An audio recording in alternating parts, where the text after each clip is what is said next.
Welcome to Dark Matters, presented by Edit This Stock. Welcome to Dark Matters, presented by Edit Stock, or Edit Stock presents the Dark Matters Hour. That's right. Oh, it's a stupid ad playing. Wait, I should probably just roll after the ad is done playing. I'm gonna roll. I'm gonna roll the title card again for our sponsor. Yeah, Here we go. because we're not cheap with our. That's right. Okay, hold on. We're not faint with our praise. All right, Edit Stock sponsoring us here. This is Dark Matters. This is Dark Matters. My name is Frankie Gutman. This is Michael Bilo Hello. next to me. And last week we secured our first sponsorship. We're well on our way to becoming an internet sensation.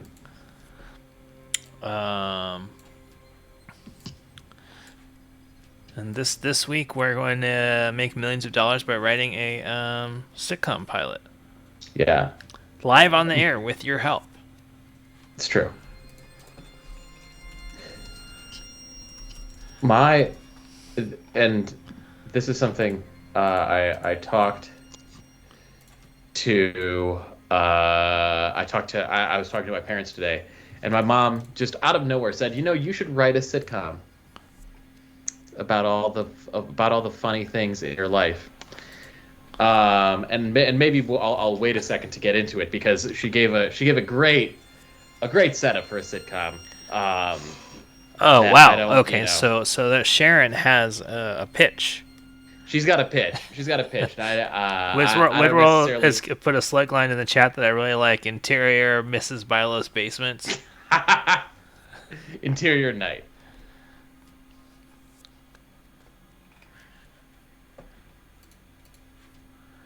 So what was her pitch? Let's hear her pitch. What about banter? Don't we have banter anymore? All right, Just straight to the pitch. all right, fine. Let's have some banter. Let's talk about this week. Okay. I'm not in my usual place for doing the show, because Oh, you're not.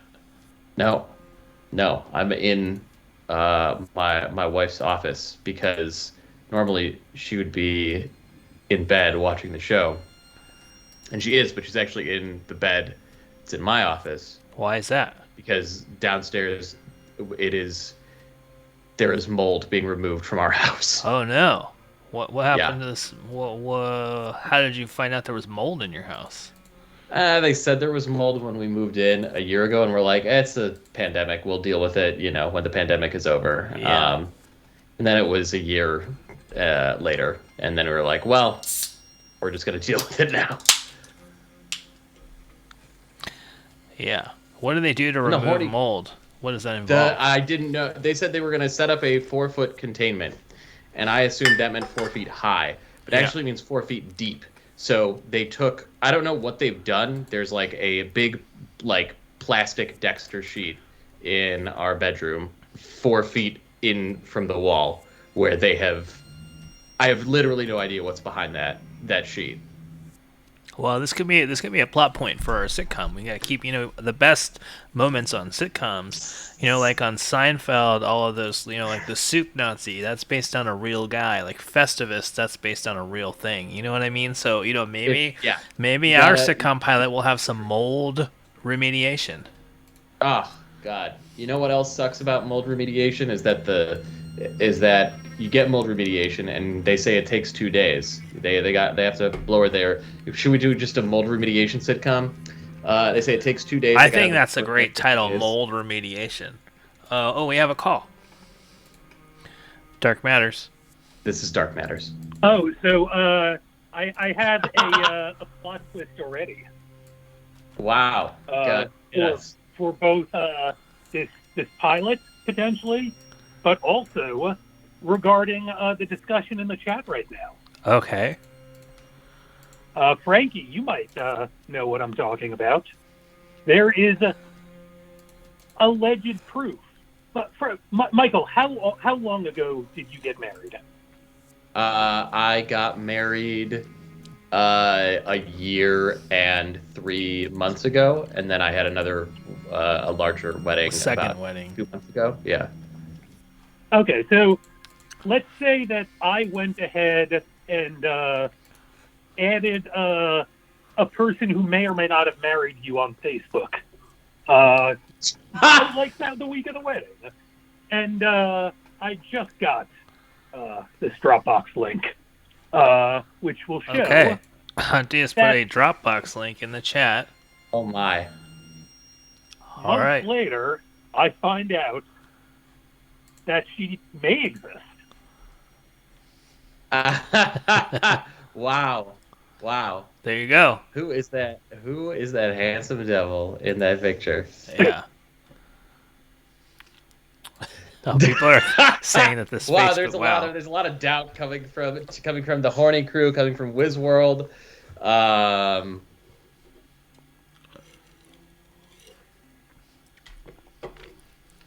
Yeah.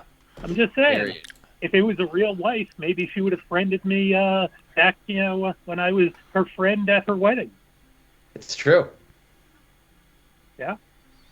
I'm just throwing you sitcom plot lines that you can use.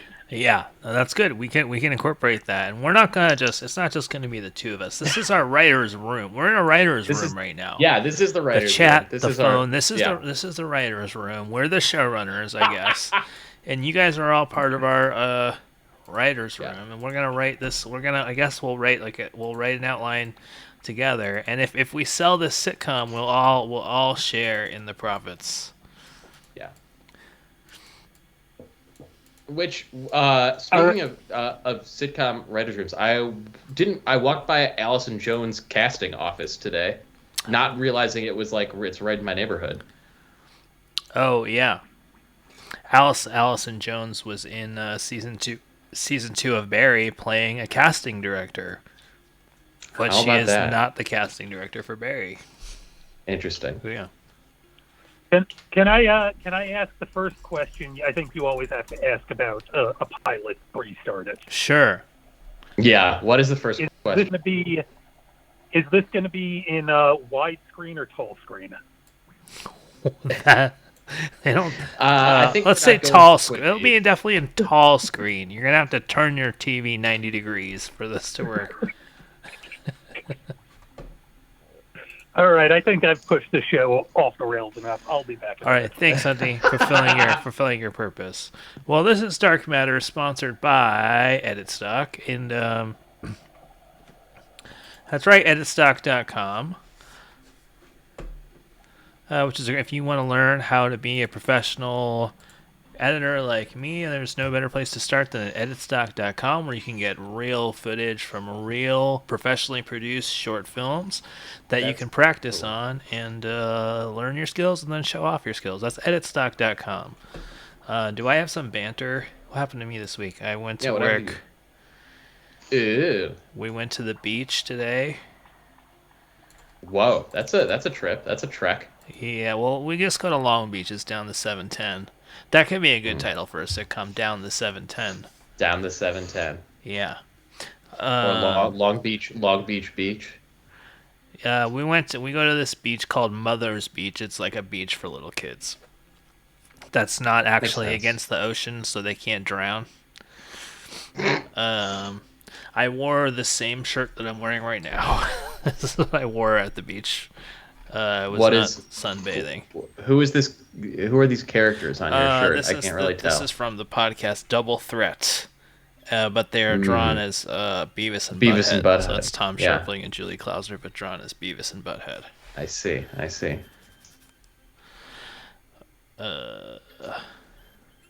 People are already talking up Edit Stock in the chat. I feel like, Yeah. the sponsorship is already paying dividends for them. One hopes, and it's only going to get bigger. It's only going to get bigger. Did I don't know if Frankie you can know follow- about Bill Yeah. quietly dating Anna Kendrick? Yes, I did know about that. But I'm a good person, so I didn't tell anybody about it. That seems like the good thing to do. It's not. It's nobody's business. It's nobody's business. no. Yeah.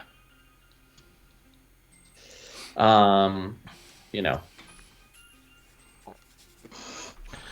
Let's see. Hold on. That's my banter.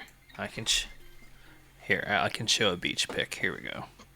I'm not going to import it into my phone. This is one I took at the beach to complete banter mode.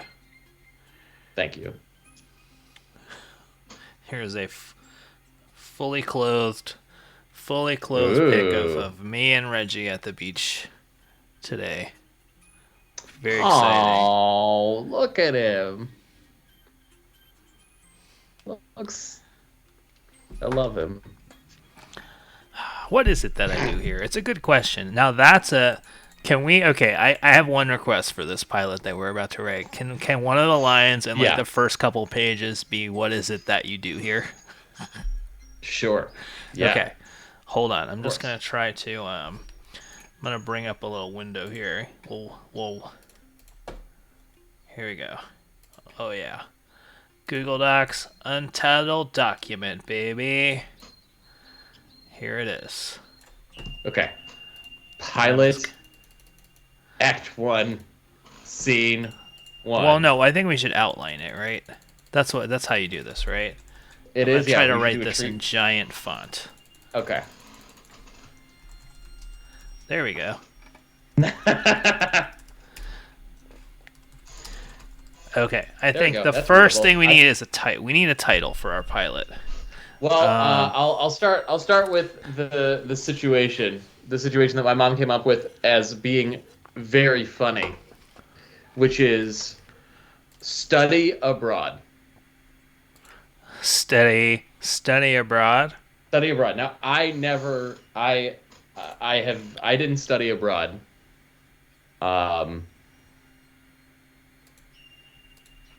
But I know you did, so I feel like we can mine. Wait. We can. Oh, but it's not that old. It's not that old joke of study space a space broad. No, it's about going to Hungary and studying math in Hungary. Okay, that's not a bad.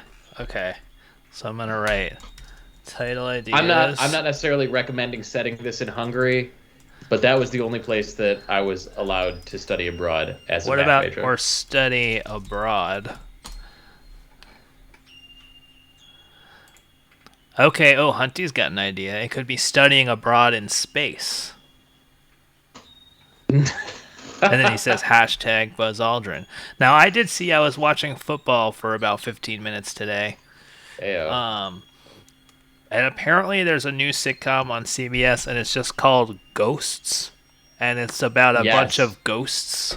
Yes. I too saw this. It just said, new show, Ghosts. And it just looked like a... it just looked like there was like a George Washington looking guy and like an opera singer.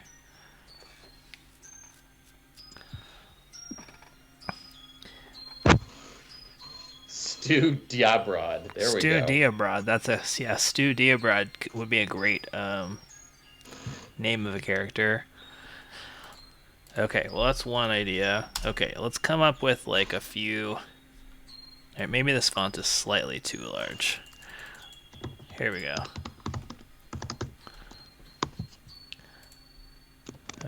Why don't I crop this too? We don't need to see the top of the... What? We don't need to see the top of this. There we go. Boom.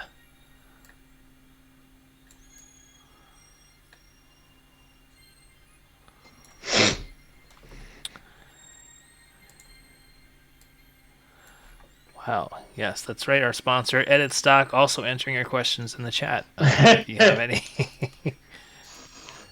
So we like to get interactive with our sponsorships. Very important.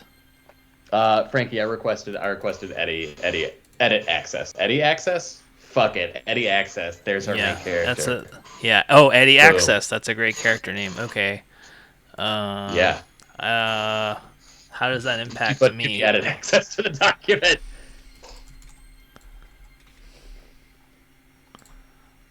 There you go. I've shared it with you as an editee. Hell yeah. All right. So study abroad.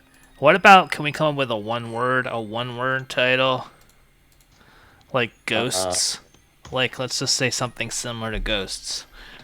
Books. Books. Perfect. All right, let's just throw some out there. Books. Um. What about something similar? Pirates. Astronauts. Croissants. That's like a space one. Yeah. Yeah. Wizworld Live bringing up the Lone Gunman X-Files spin-off. Okay, give me a couple other single words. What about like boats? Instead of cars. He's there. STI is, says Haley McKay. Yeah.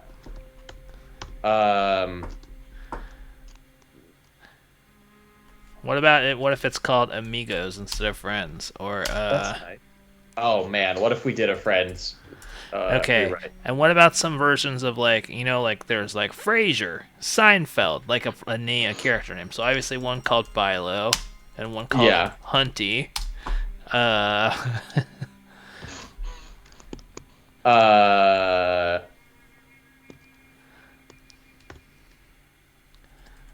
Wags. What about if it was called Wags and it was about dog walkers? Mother of Gravelin says travelin'. Travelin'. I like it. I feel like there are also No, the document is not open for edits. I feel like there are a lot of like All this is us. I feel like this is us. Something is like this powerful, is us, but that's not a sitcom. like a meaningless. What about Mad About You? Mad About You? What, so good. what about like Over the Hill, or like there's probably one called Over the Hill already, or like what's a cliche? Slouching Towards Bethlehem? That's a terrible title. We'll have to use it. Okay, what's another cliche? What if it's just called LOL? LOL! Oh my god, who doesn't want to watch LOL? I mean, that's kind of the Peacock. perfect, or ROTFL.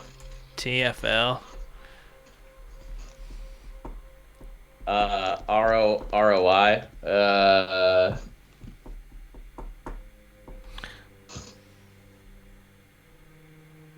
Sarah Walker does not want to watch LOL. LOL is pretty bad. Okay, couple more. Superheroes are popular. I don't know if the Amazing Spider Bilo really rates, but I feel like Moon Knight is getting his own fucking TV show, so I assume we can create a superhero and have him. Kate Morgan's Ghost says Pokemon. What if we do a mash? We call it like Pokemon. Pokemon is great. Who wouldn't watch Pokemon? Pokemon, is that about a mom who's into Pokemon or a mom that runs a Poke stand? Yeah. I mean, just like a mom, having to deal with her 10-year-old. Her 10-year-old son just went off to be a trainer. Yeah, professional Pokemon trainer. It also does sound like a porno, which I don't good. think works. Yeah, that doesn't work against us here. Okay, let's narrow this. Sarah Walker 84 is a big fan of Pokemon. Okay, all right, we've got a call. This is great. Somebody's joining our writers' room. Okay, welcome to the Dark Matters writers' room. Hello, Mr. Jeopardy. Oh, no. Oh, hello. Interior night, Mrs. Bilo's basement. We see Michael Bilo, all caps, age 46, doesn't look a day over 47. Poring over a book of trivia from 1923. On the desk is a dog-eared farmer's almanac, the Chekhov's gun of the show. Pan up too, and it's we cut up as if the house is like cut through. So we're going up through the layers. Above is the kitchen. A Frankie Gutman, age 50, doesn't look a day over 55, is checking his blood sugar levels in the kitchen, in Mrs. Bilow's kitchen. And then we pan further up, and we see Frankie Gutman's children are teens, and they're caring for an aged Mrs. Bilo, who's in a driverless car that's been converted to a hospital bed. She's not doing well, but she's doing fine under the care of these sweet boys.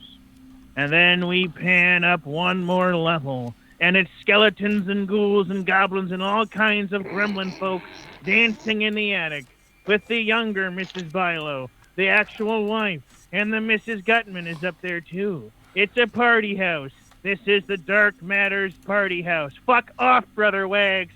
It's a brainstorm, not a brain. I have notes from my burnt-out career. I gotta go to the sky with this shit, Brother Wags. You leave me the fuck alone. Wow. We're trying to paint a picture here. For God's sakes. Anyway, that's the end of page 1. Yeah, page 1. Okay. I mean, we're just looking for a title at this point. Almanac Killer. I'm gonna mail this VOD to myself so it's copyrighted. I just wanted it on record with a timestamp. Okay, so that's your idea. Okay, that's fine. You did kind of come up with all of that on your own, so I think that's Yeah, that's yours. Yeah. And I think you should call it Jerry. Just Jerry. Okay, well, Just With an exclamation point. Jerry. Jerry. Great. Okay, good. All right. Good luck. I'm gonna go keep working on my script. Okay, it sounds good so far. Thank God. It sounds like Yeah, it's we kind look of all forward 4 to quadrants hearing for sure. Thank you. All right, the Almanac Godspeed. Killer.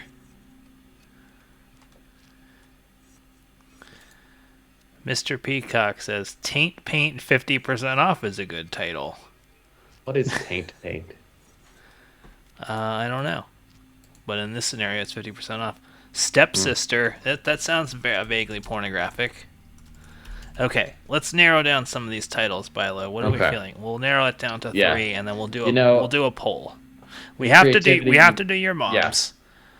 So let's pick Study Abroad. So let's pick 2 of these other ones. Okay. I like Pokemon. I like Pokemon too. Okay, let's have Study Abroad, Pokemon, and then we've got all these other ones. It Me that you put that. I did put It Me down there. Hunty says Hunty Abroad. Okay, I do like Hunty. Well, so which other ones are standing out to you here? Yeah. I did like Stepsister. I also I think we gotta give LOL. LOL. Okay. All right. Just Those the will be our show, 3 LOL. choices here. All right. We'll put this up for a vote in the chat. Study Abroad. People hate LOL, which probably means that LOL would be like LOL would make both of us very wealthy by writing something incredibly cynical and putting it on CBS. LOL is cringe. It's the cringe comedy hour. Okay, so 2-minute poll is up now.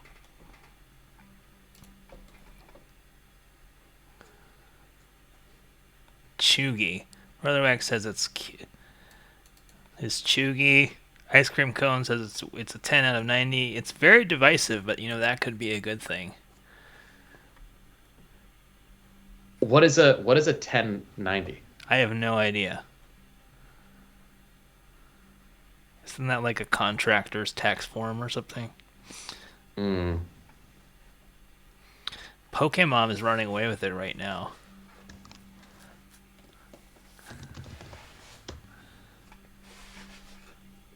Pokemon and LOL. Not gonna shit.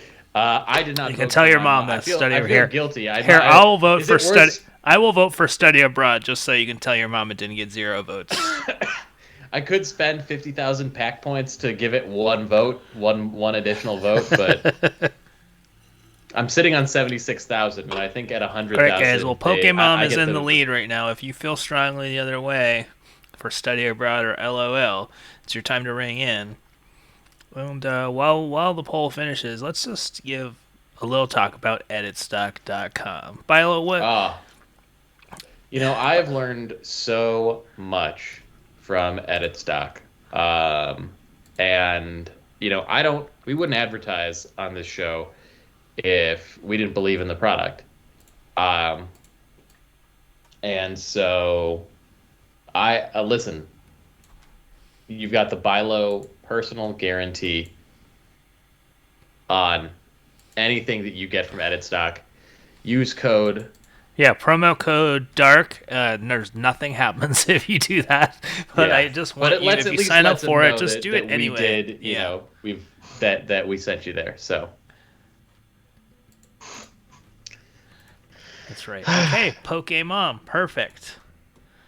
Here we go. all right, boom, Pokemon beating out Study Abroad and LOL.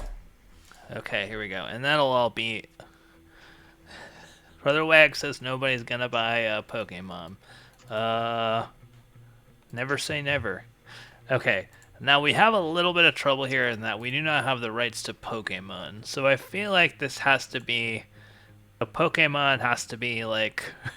Is it a mom that runs a Poke Shop and her son is into Pokemon? We could never show any of the creatures, right? Except for the ones we can never show any of the actual. Okay, so the main character is going to be a mom who runs a Poke Shop. What is a Poke Shop? Poke, it's a Hawaiian seasoned fish. Oh. Yeah. Oh, got it. Now, does this take place in the world of Pokemon? No, because we don't have the rights to any of the world characters or IP of Pokemon. But what if it does take place in the world, but we just never see any of the Pokemon? Also, I know nothing about Pokemon, and I don't want to do a show where we talk about Pokemon for the next 45 minutes. All right. Okay, she just makes Poke. She makes Poke, and the minor character can be into Pokemon.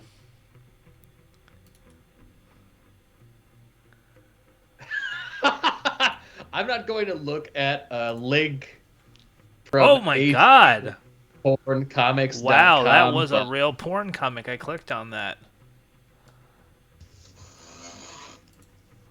We've got a call. Dark Matters.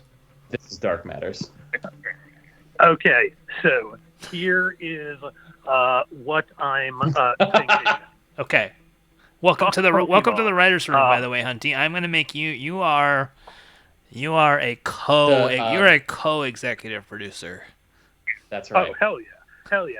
Okay, here's what I'm thinking. This is a pitch. It's not even a Hunty centric pitch because when I'm in the room, I'm in the room. That's right. Here's my pitch. This is not something that's about Pokemon.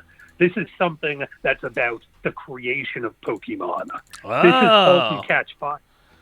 Okay, but is this not... The Halt and Catch Fire of Pokemon. Great. Yeah, okay. The birth. And she runs a Poke Shop, right? We keep that. Exactly. That's where it comes from. I mean, wasn't Pokemon, I assume, invented by, the Nintendo Corporation? Let's look it up. Who invented I guarantee Pokemon? It was invented by a Poke Shop person in Hawaii. Satoshi Tajiri. Pokemon.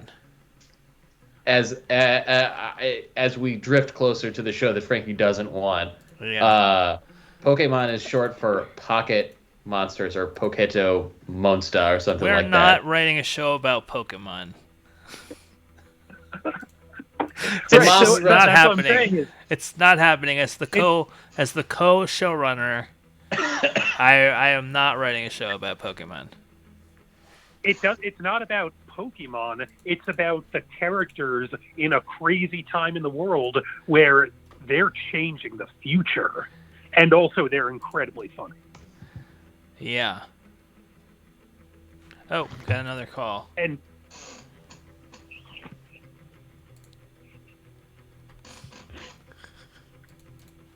Dark Matters. Welcome to the writers' room of our show that is not about Pokemon. Fantastic. I've got a pitch for you. Thank bringing you. it back to the Pokemon. Yeah. So you know how like you're trying to catch all the Pokemon in this magical land? Well, it's based in Bilo's mom's basement, and Okay. you're trying to collect all of her treasures. Okay.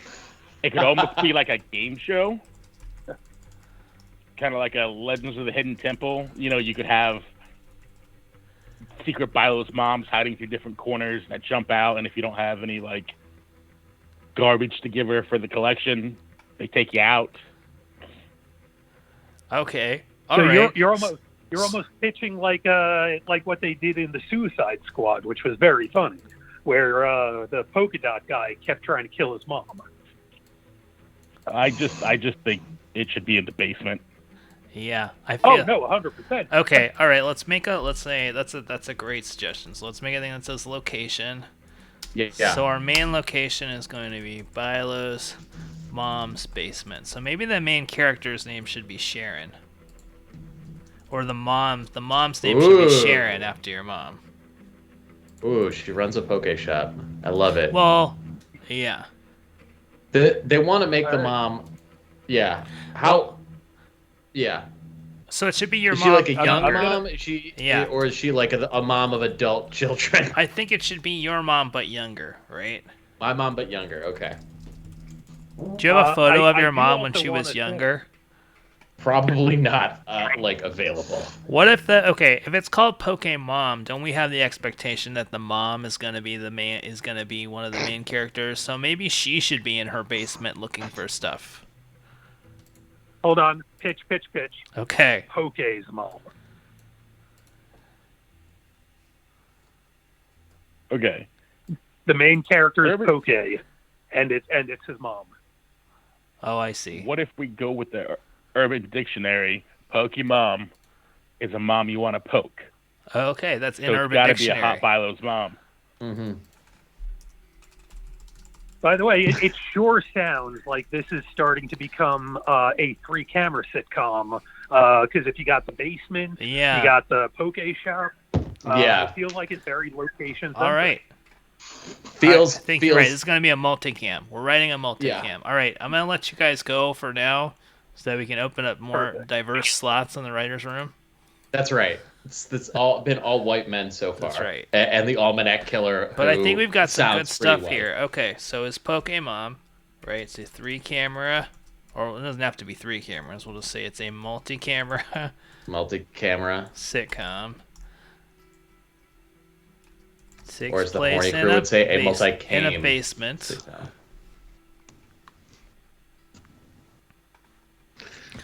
Yeah, we got homework, and the place outside of work.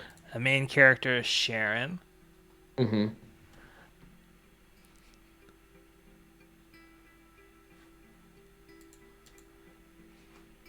Who runs a poke shop, I guess. Mm-hmm. Well, what are we doing with this title? Is it just that she has to catch things in her basement and has nothing to do with a poke shop now? I do think that a supernatural, a supernatural or magical element. What if Okay. she has to capture, some type of magical creatures that are in her basement, but they're not Pokemon. They're completely different. But then why is the show called Pokemon? Because she makes poke, Okay. Okay. and Perfect. So she owns a poke shop in the suburbs of Chicago. in the suburbs of Chicago. It's not Perfect. going well. It's not going well. Okay. It's not okay. They're gonna have to close the number poke. of They're gonna have to times- close the poke shop, and then They're gonna have to close the poke shop. Okay. Okay. Now we're gonna need some more characters here. It's true. So is this a family sitcom? Is this about your family? Are you in this? Is your dad in this? Or let's use some real life, right? What are some Let's use real some life real life. things from your mom? What are some of your mom's friends? What are their names? What are they like? What's a funny story about your mom's friends? Funny story about my mom's friends. One time, I went to. She's in a book club. Uh, One time I went to the book club's like Hanukkah party, and one of the husbands of the people in the book club did the like shake and then this thing to me when I was like already in college, Yeah. and I A hair tussle? like he did the like fake extend the hand and then like Oh, you know oh, and that man was pushing 60, and Okay. I just like couldn't understand. I couldn't Okay. understand that. Stuck with me to this day. Okay. What's like a name of one of your mom? What's that guy's name? I have no idea what that guy's name is, but we got Bonnie. We got Susan. Sue, not Suzanne, Susan? It's pronounced Suzanne, but it's spelled Susan. Okay. Let's go with that because that sounds funny. We Okay, got, Susan is definitely a character. Okay. There's a lot of who else stuff we got? about mustard going on in the chat. Should we incorporate There is mustard? it's better than when there was all this stuff about clits. So I All right, I'm we're pro gonna mustard. incorporate mustard into this somehow. Yeah, Okay, so it's so fun. This another is character we're is like doing a chopped sitcom. yeah, Your sitcom must include mustard, that's a right. basement, Okay. and Let's Pokemon. see. Let's bold the characters. We've got Sharon. We've got Susan. Um, Yeah. Well, Sarah else Walker we 84 says a big-eyed animal sidekick. We're also talking about magical creatures, so maybe there should be a Yeah. main. There should be a main magical creature. yeah. Should be one of the characters. There's a family of skunks who live under our house. I feel like they're Oh, they're family pretty of cute. skunks under the house. There we go. See, we're using There we go. real life. We're using real life examples here. Yeah.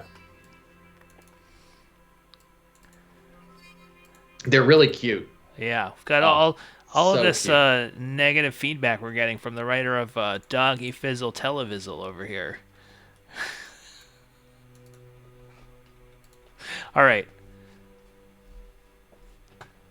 All right, so there's a family. Let's just add the word. It's a family of magical skunks under the house. Yeah, magical skunks. I love it. Okay.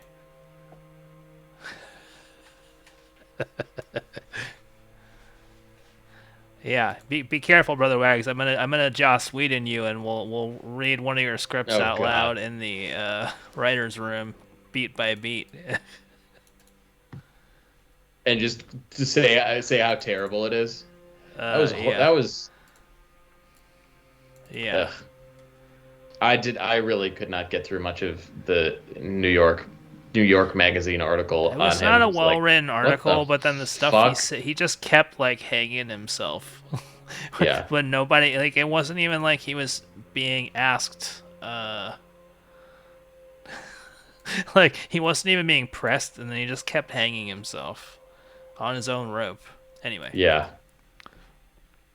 All right. Ooh. So just to recap, if you're just joining us, this is Dark Yeah. Matters, sponsored by Editstock.com, presented by Editstock.com. Yeah. Use We are code writing a DARK to get sitcom today. yeah. This evening. And we're at 10:41, and we've already got a main we've got Title. location, we've got characters, we've got a wacky friend. That's right. Uh, So, well, why don't you go through the title? What do we have so far, Bilo? We've got the title is Poke Mom. It's a multi-camera sitcom. It takes place primarily in a basement.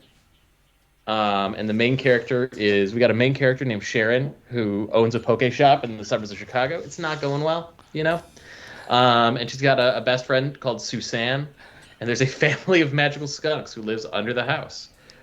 Which, if you think about it, it takes place in a basement. The under the house and the basement are approximately at the same level. Yeah. Yeah. And then we've got some ideas. We've got a book club, the fake handshake, mustard. We're gonna try to incorporate. I feel like we need a couple more characters. Yeah. Well, okay. We need so the family of magical skunks. There should be like a main skunk, right? Yeah. What's is the main skunk? Is he like a Pepe Le Pew? Let's name the main skunk. A Pepe The main Le Pew skunk. type? Let's name him Hunty. I like it. Okay, so here we go. Susan, Hunty the skunk.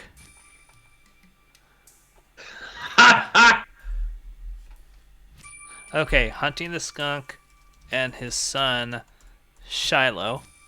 There we go. We have a lot of S names here: Sharon, Suzanne, Shiloh. It's true. You're supposed to spread it around, but and even Hunty the skunk has an S in it. An S in it. That's right. Whatever. We'll fix it in post.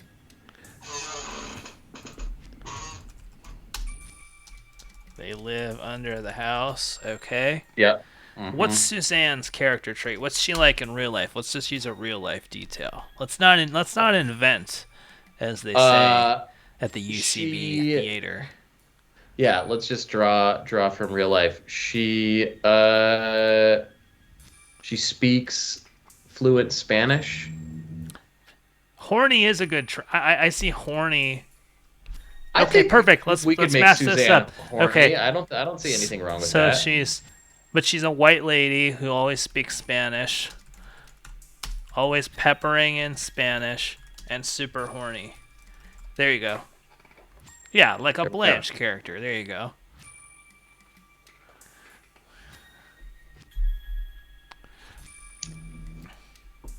Like Is Blanche super horny, or is she just like let's minimize the bipolar and like has she just like makes self-destructive decisions?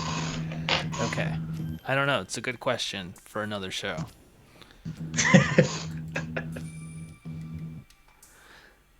Okay, great.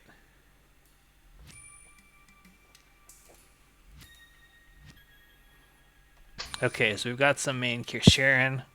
What's Sharon's trait? Well, she's a hoarder. What other traits do we know? What's another trait for her?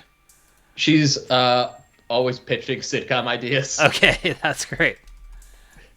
at her shop, at her poke shop. Okay, she's always pitching sitcom ideas. I like that. Um, So maybe it's just Sharon she has a and lot of Suzanne, difficulty and using a computer. they run into Hunty the magical skunk, and maybe there's a neighbor character or like a repairman. There's always a neighbor in these multicams, right? Yeah. Yeah. What's your parents' real neighbor's name? Dr. Tates. Dr. what? Tates. Tates? It's T-A. Yeah, we'll leave Dr. it there. Tate. Yeah. Dr. Tate. Dr. Tates. Okay, and what does Dr. Tates do? I don't know. Practice medicine.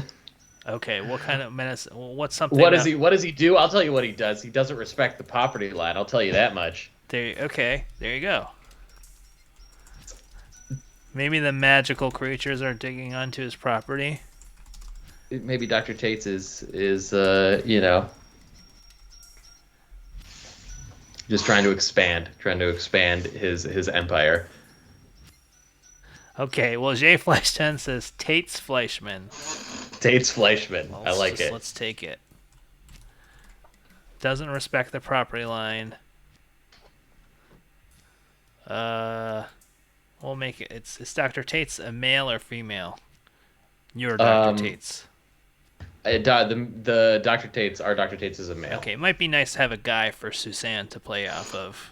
Yeah. Otherwise, she's going to try to fuck a skunk, which will probably happen, let's be honest.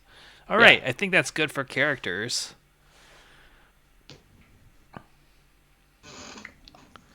We've got our, look at this. What about the kid? What about the kids? I feel like she's a poke mom, but right now we have no. Okay, this is a great point. The kids aren't there. Yeah, kids, unfortunately, have to be a big part of the show. Having worked on The Sweet Life on Deck. Well, generally not a good maybe idea. if this happens while the kids are at school. They still have to exist. Sure. All right. We still should know something about them. Okay. So the kids. The skunks are her kids is a good idea too. Yeah, like Dave from Alvin and the Chipmunks. Mm-hmm. What if her kids get turned into like Pokemon like creatures and she has to go rescue them? Oh, I love that. I love that. Okay. She has a daughter named Rachel, Look at these who great- gets turned in. Okay, look at these great pitches here for Doc. We got a whole backstory for Dr. Tates now. He used to have a wife, or so he says. That's great. Okay, so that's what happens. So Hunty is one of the kids. Hunty and Shiloh. Is Shiloh their grandkid? Who's Right? Is it now that their kids turn into skunks? Magical skunks? Or are there magical skunks and Kids kids? I feel like I feel like it's more urgent if the kids turn into the skunks. Then she has more motivation to catch them, right? I like that. I like that. Yeah, Hunty and Shiloh are the kids, but they are magical skunks. Okay, so maybe it's just Hunty and Shiloh are the kids.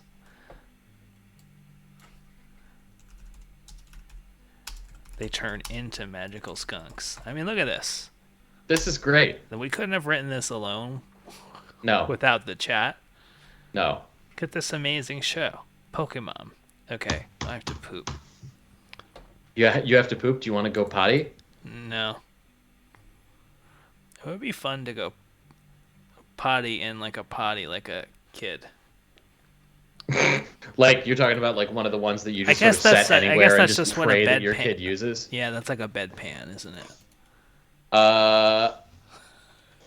Yeah, bedpan. I guess that is a and bedpan. potty. I'll have plenty of opportunity to do that. I don't need to do it right now. Okay, great. So we've got our characters. So now let's get into our plot. Great. What's our yeah. story? So this is the first episode. Yeah, I mean, are the kids already? I feel like the kids. You could have the kids getting turned into skunks as like the inciting incident for the show, but I feel like Maybe she can't find them, and then she finds the skunk. I feel like I feel like these kids have already been turned into skunks, and she's got to like cover for them while they're skipping school. Like the Department of Child and Family Services is after her because they That can't find seems the kids. very The kids har- have just that been seems turned very into, harsh, but okay. So Child Protective I'm just saying, Services. what's the plot? She goes to Oh. a Chinese restaurant with She two comes skunks. She comes from work and her kids aren't there, so she goes to look for them and she goes down into the basement and she sees skunks. Isn't that? It's kind of simple. That's simple. Animal It's simple control is a good foil. Mm. Isn't that easy? She comes home from the poke shop covered in salmon. Jay Fleischstein has a pitch, but she was in the kitchen making food and not listening. Well, that's Probably- perfect. Which means it's fresh. Which means that's a fresh idea. Okay, how about a Pokemon as an empty nester? Yeah. It does go against a lot of the things. Wait, ooh, Okay. trying to start a multi-level marketing thing out of her basement. It's We're in not there. It's we're used- not even gonna do a live table. We're just gonna shoot this bad bitch when we're done Yeah. with it. That's right. Knock knock. Who's there? This Dark show, matters. Pokemon.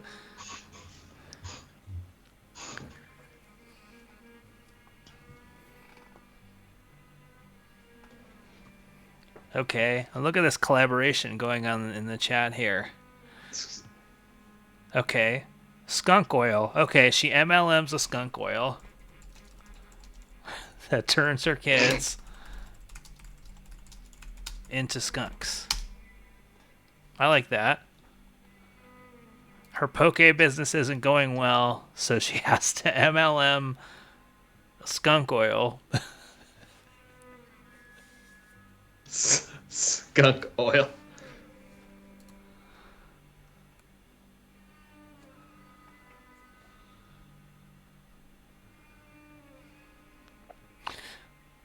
Okay, well, are we getting off the rails here? We might be. But you know what? We gotta explore. We gotta go out. Gotta make some mistakes, and then we'll We bring it gotta back. go take the we gotta take the road less traveled and then circle back. Yeah, people love MLMs. You know, People people love love MLMs, Ow! and then they love. What? Oh, What okay. happened? I poked Okay. myself with there's a push pin that fell on the floor. Don't get clear push pins. Because then you can't see them. Let's use that. Let's use that. There's a clear push pin dipped in MLM. Yeah. Landed in a foot. Anyway. Yeah, it's clear. like Wait, when can we somebody really gets use to improv- that she steps on a clear push pin? I mean, why not? Why not? we still have to use mustard. You know, we still have to We use still mustard. have to use mustard. That's very true. Okay. Okay, what if it's this? What if we take what we had Yeah. with the kids, and then she goes down to the basement and she sees that her box of MLM skunk oil has been like chewed through, Whoa. but she can't find her kids. What do you mean she can't find her kids? She comes home and her kids are not at the house, I see. so she I goes see. looking for them. Hunty, Shiloh.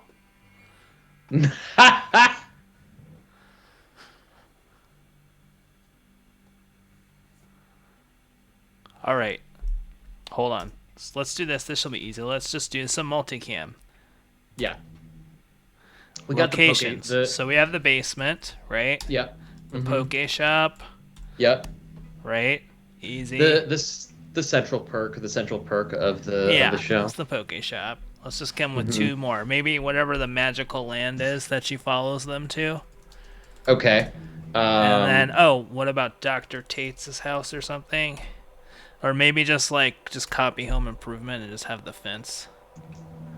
I feel like you want the property line, maybe the property line Okay. where Perfect. The property line.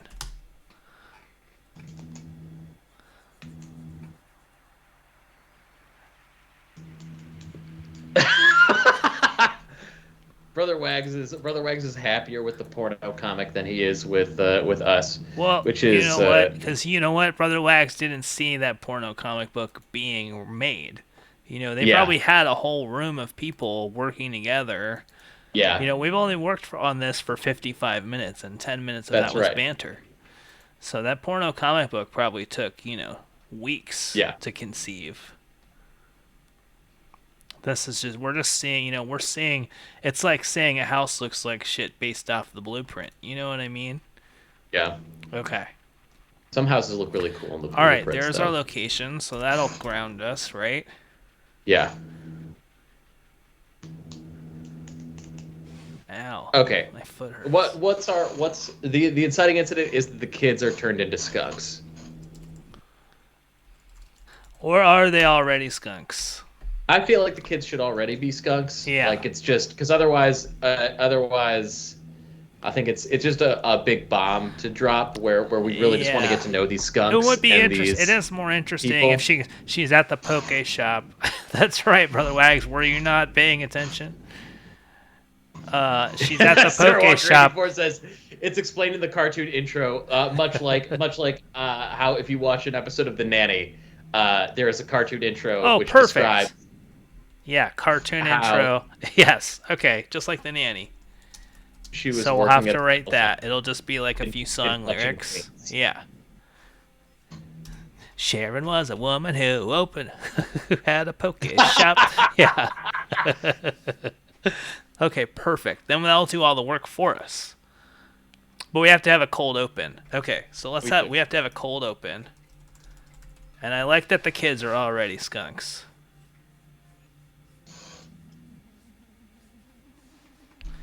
Okay, so we'll start. We'll have a cold open. Maybe it's some kind of mustard-related poke joke. A mustard-related joke, because we have that already. How about it's the kid calling in with like a kid calls into the poke shop. They're like ordering poke, and they're just like, yeah, can I get like a poke with, and then Sharon asks for the toppings. They're just like, can I get a tuna and crab and mustard and Dijon mustard and brown mustard. And I was like, are you sure you want all this mustard? Yeah, I think Hutty has a good line. You got the poke all over the mustard. I like that. Okay. Let's just outline it. We don't have to... Yeah. We don't have to write. Let's just do the outline. It's the cold open is going to take place in the poke shop.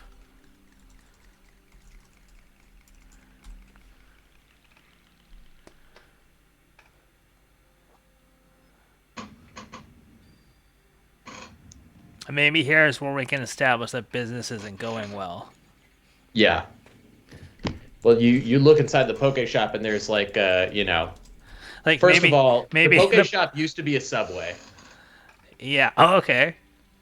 Because and so like there should still be some Subway stuff up in the poke shop. Oh, Also, Rich like Rich Blue Shirt has a great idea. The poke shop smells bad because the kids are skunks.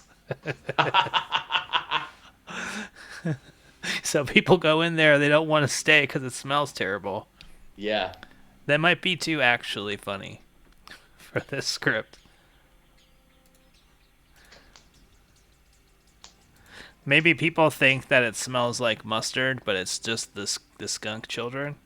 Mm.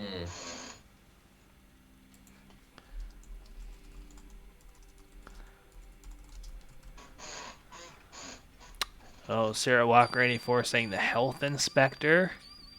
Trying to catch the kids. That's really good. That could be a difficult thing to What deal if with. the neighbor, Dr. Tate's Fleischman, is the health inspector? Oh shit! Hell yeah! That's how he gets back. That's right. Let's ram that one in there. It's a small world, all right. It's a small world. It takes place in beautiful small town north suburban Chicago. It's a relatable area where they set all of the 80s movies. So all the 80s movies that you love were set there. So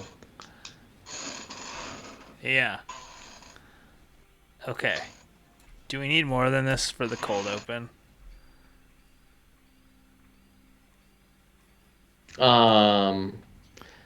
I think that's just as long as we're introducing the skunk children in there, the cute little skunk children in that cold open, and then we slam them with that cartoon intro. Well, should the cold open? The cold open should just be like a joke, and then we'll just do everything in the intro, the cartoon intro. Mm-hmm. Should we write the cartoon intro? All right, writer's room, come up with a joke for this cold open that involves the business not going well because it smells bad and mustard. That's what they do in these writer's rooms, right? They're like, all right, I'm going to go get a coffee. You guys figure out this joke. It's true. Are we more Alecberg or Alexberg? Yeah. Yeah. I was going to make a really mean joke when I didn't. I'll text you that mean joke. Good. All right. Who cut the mustard? There you go. Perfect. Yeah, this is broad. This is a broad. Yeah, maybe we should talk about the tone a little bit. This is a broad piece, right? With magical elements. Magical elements. you know, that nobody's ever gonna get. Even though Yeah. Suzanne is very horny, you Yeah. know, she's like. Is my chair squeaky? I'm Horny. getting notes that my chair is squeaky. I don't know. It's a good. Oh, it could be my chair. Rich came in late. Do you want to do a recap, Bilo, of Yeah. what we have so far and why? Yeah, right. We can. Yeah. So we have been brainstorming a sitcom. It's called Pokemom. It's a multi-camera sitcom that takes place in my mom's basement. Um, and we've got my mom is the main character. With other characters are her best friend Suzanne, who's very horny. That's her deal. And she has kids named Hunty and Shiloh, who've been turned into magical skunks, possibly by being stabbed in the foot with a clear push pin covered in multi-level marketing originated snake oil. It's possible. Okay, we have to ram that into the. We have to put that into the song. The whole thing. A clear push pin covered in MLM oils. That has to be in it. Put in it exactly like the nanny. Okay, it's something and Shiloh got turned into a skunk when they stepped on a clear push pin covered in oil from a multi-level marketing scheme. All right, sorry, keep going. And the other main character is their neighbor, Dr. Tates Fleischman, who doesn't respect the property line, and he's also the county health inspector, so he's cracking down on reports of skunky smells coming from Sharon's poke shop. Okay, we're gonna lose this thing because they're already skunks. That's just gonna okay. And he used to have a wife. Yeah, he used to have a wife. That's really good. Okay. Locations. It's a multi-camera sitcom, so we've got locations. These are built sets here. So we've got the basement, the poke shop, the magical land where the skunks live, and then the property line where the neighbor, Dr. Tate Fleischman, the health inspector, lives. And that's your pretty much end. Yeah. Why mustard was a question? It's because it was mentioned in the chat, so we decided to just keep it Mad Libs style to honor the suggestion. That's it. I mean, what is mustard? It's vinegar and seeds, right? I don't know. Yeah. Let's ask. That was rhetorical. Dark Matters, welcome to the writers' room. This is Dark Matters. Hey, it's me. I just came back for some coffee. So I wanted to throw out a pitch / the way the writers' room works, because maybe you might get some fun out of it and have to do less work, and it would be very amusing for me. Okay. What if y'all completely broke this story and then just assigned me to rate it for a week? Yeah, that works.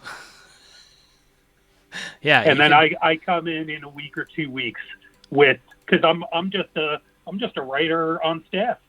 You know, I'm just going to take the outline you give me and try to make it pop. I love it. All right, booked. Hunty's going to write this episode.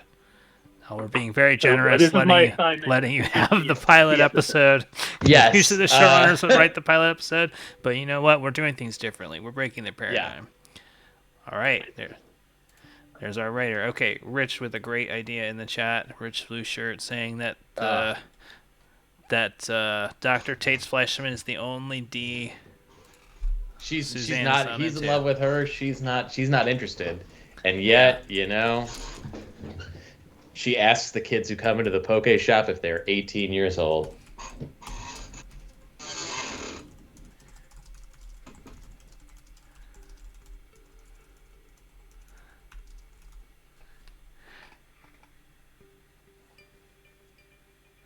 Yeah. Sarah Walker 84 says the core of the show is about disappointment. Damn. Damn. Okay, so the cartoon intro, like the nanny, we'll just do all of the backstory there. So you won't need any backstory. So you'll know everyone will know everything that we know already. We're gonna write that into the song. Yeah. I'm just gonna say we're gonna include very wordy and detailed explanation. Kids stepping on MLM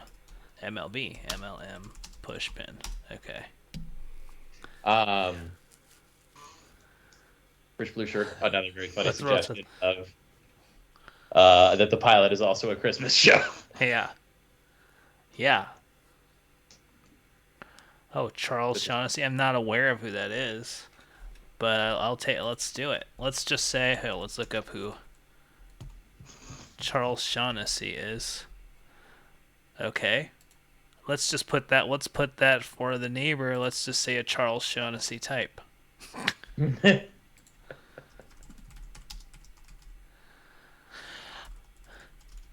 Should this be a Christmas episode?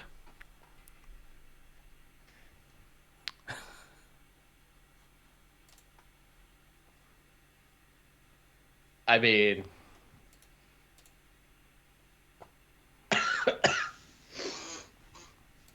Yeah, I mean the Simpsons no pilot. reason The not to, Simpsons yeah. pilot is a Christmas episode. Why Is can't it? ours be a Christmas episode?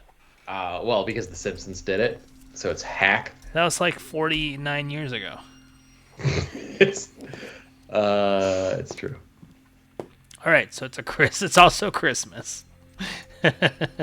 So we have to learn a lesson about the magic of Christmas. This is great. Yeah. You know what? It's 11:09 and I forgot. We're sponsored by our presenting sponsor editstock.com. Edit stock.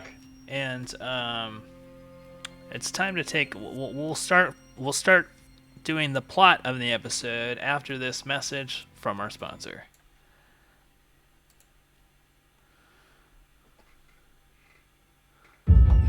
I have to pee. You hold that. Movies are awesome. Welcome to Ken Kwando. And editing them for a living is even more awesome.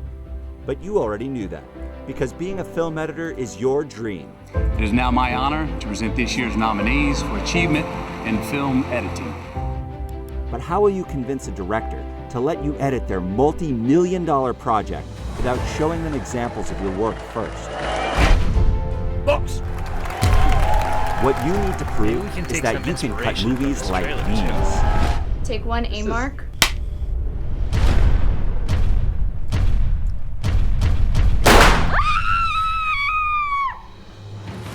Pick from a huge library of unedited, award-winning short films and build your demo reel into something that you're proud of. Wayne, you're not going to be assistant for the rest of your life? Come on. Import the footage exactly the way it came off the set and get real, hands-on, professional editing experience. With Edit Stock Project, Love that you Doritos get all commercial. the camera angles, all the takes, and the script or transcript to follow along with as you recut films that played at major film festivals like Tribeca, the New York Times Hot Docs, the LA Short Film Fest, and Fright Fest. Edit Stock partners with independent filmmakers who are proud to have their footage on your reel. And because the filmmaker receives a portion of every sale as a royalty, your Edit Stock purchase helps support a community of content creators just like you. Okay. So show the world what you can do. And stop waiting for your next big shot. Start creating your own opportunities with Edit Stock. Mark.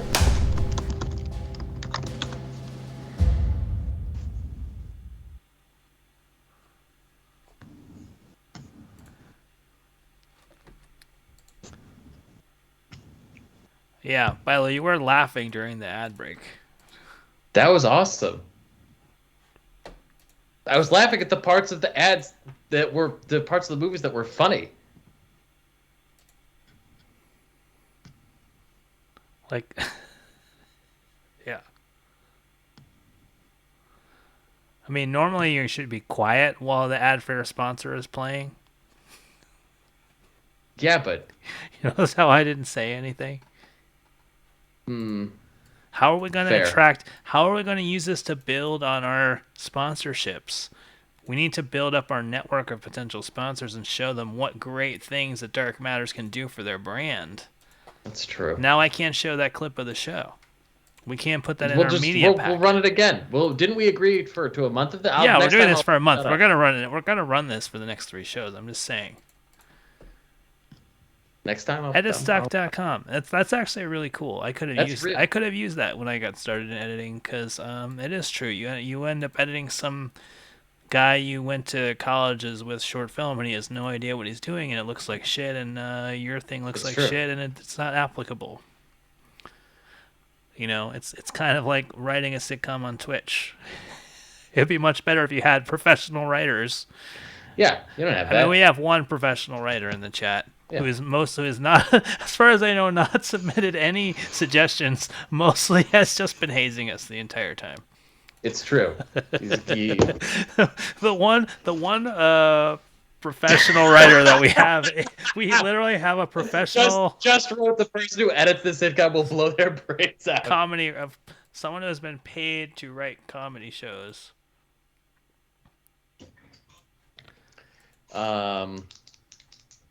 What about the audio erotica? Did we write that? No. No. I feel like that was only $60 for the guy to both write and record the audio erotica, or was it more? How much was it? I thought it was like $60 for Yeah, it was the like 50 audio. or $60.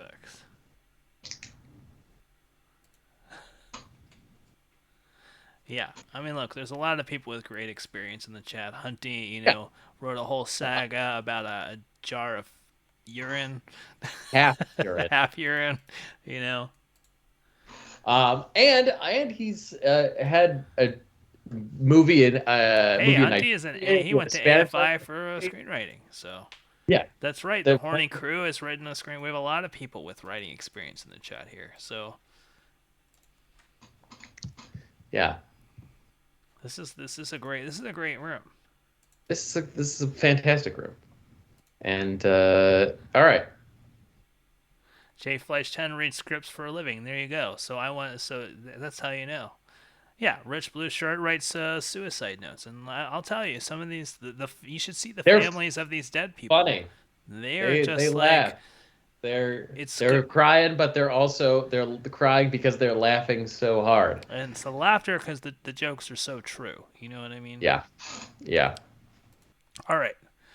So we've got our cold open. We've got our Yep. cartoon intro. It's Christmas. Christmas in the north suburbs of Chicago, is cold. okay. It's unpleasant. It's just bitter cold.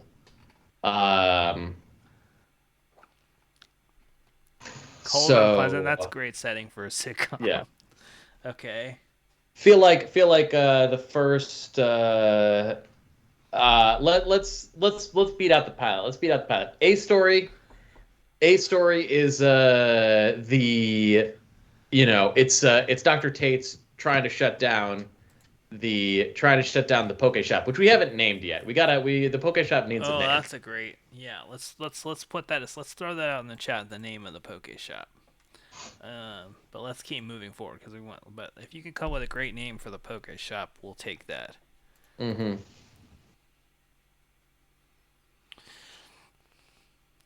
Okay. I mean, this is pretty easy, right? So if what's his name, Dr. Tate, tries. Maybe he's been trying to. Okay, I promise I will print this out and I will go to Bill Hader and be like, oh, I'm sorry, this is so awkward. I hate asking this. Oh, okay, but I wrote this thing, and he'll be like, no, man, cool, yeah, I'll read it, and then I'll hand him this. I promise I'll do that. Like, if you could read it, I mean, no, it's okay, I'll email it to you, but you don't have to read it. No, don't worry about it, don't read it. It's fine, don't read it. It sucks. I'll do that. I promise I will. Okay. So, okay. So,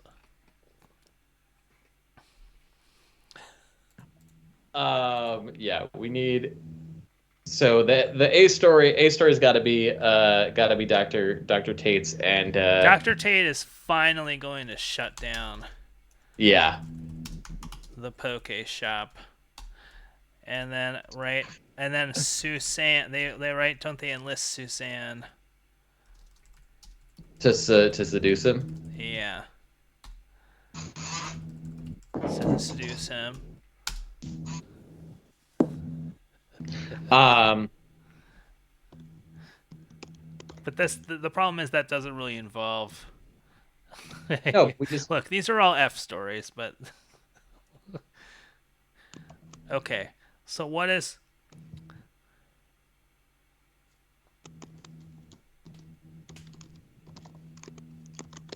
All right. So now we need the kids. The kids, and the magical land. Yeah.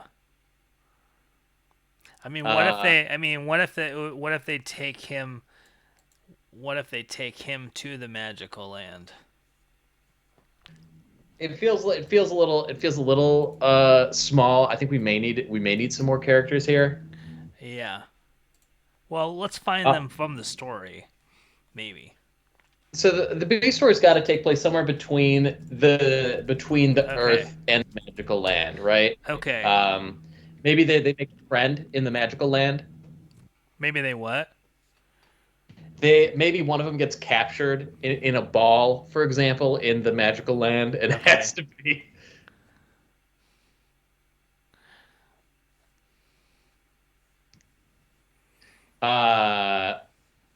One of the kids gets captured by like a Grinch type character because it is Christmas. Okay, wait. Suzanne trying to seduce Dr. Tate is like a C story, though.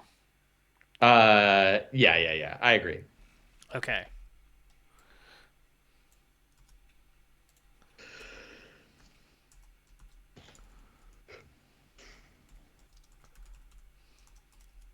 I mean, maybe it's like it's like the last day of the store. Did you? I'm reporting in the chat that you yawned. Yes, true. I did yawn. Damn. I drank this guy to make sure I would be wide awake after last week's shameful performance.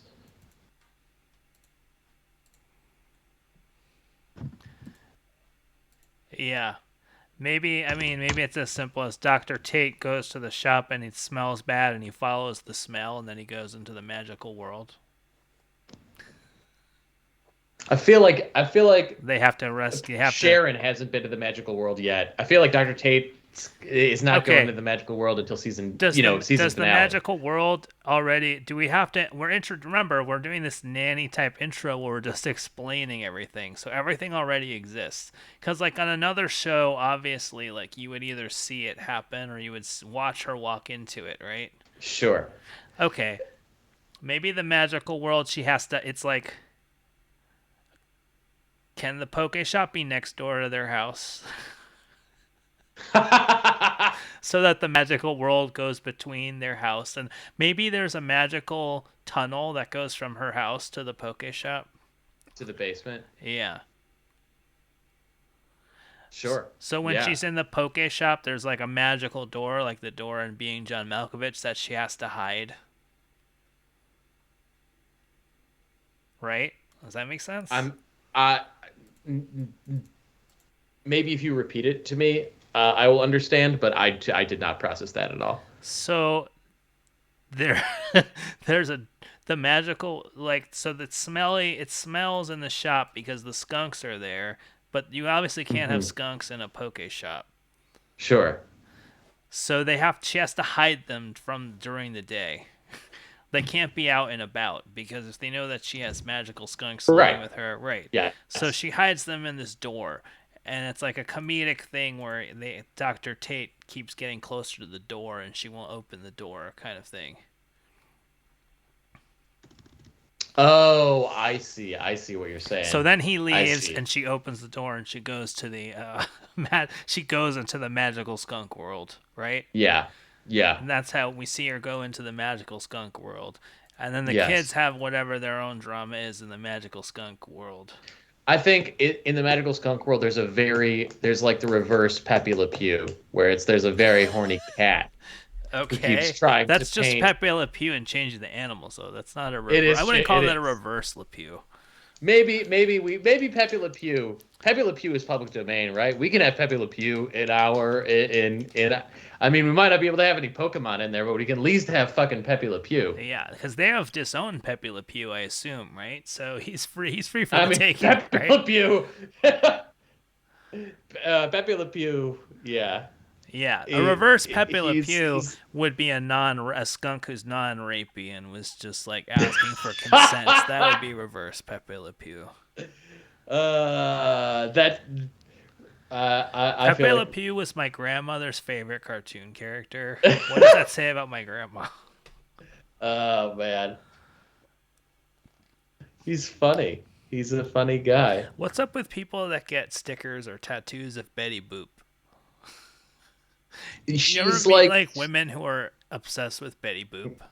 isn't it like a pinup thing? Isn't that? I mean, isn't Betty Boop like? Betty Boop just has a giant head. She has a giant head, but doesn't she also? She has a giant head and she has like giant eyes, but also like she's got like a. She's got like a quite a body on her, you know, for a cartoon character. That's Like when we learned that she's very Michael Bilo's curvaceous. secret fetish is Betty. Michael Bilo is really into Betty Boop. I'm not wrong. Betty Boop.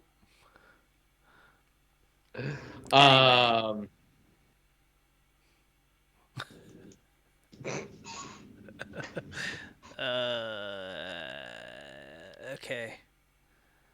Oh, my head hurts. It's 11:24.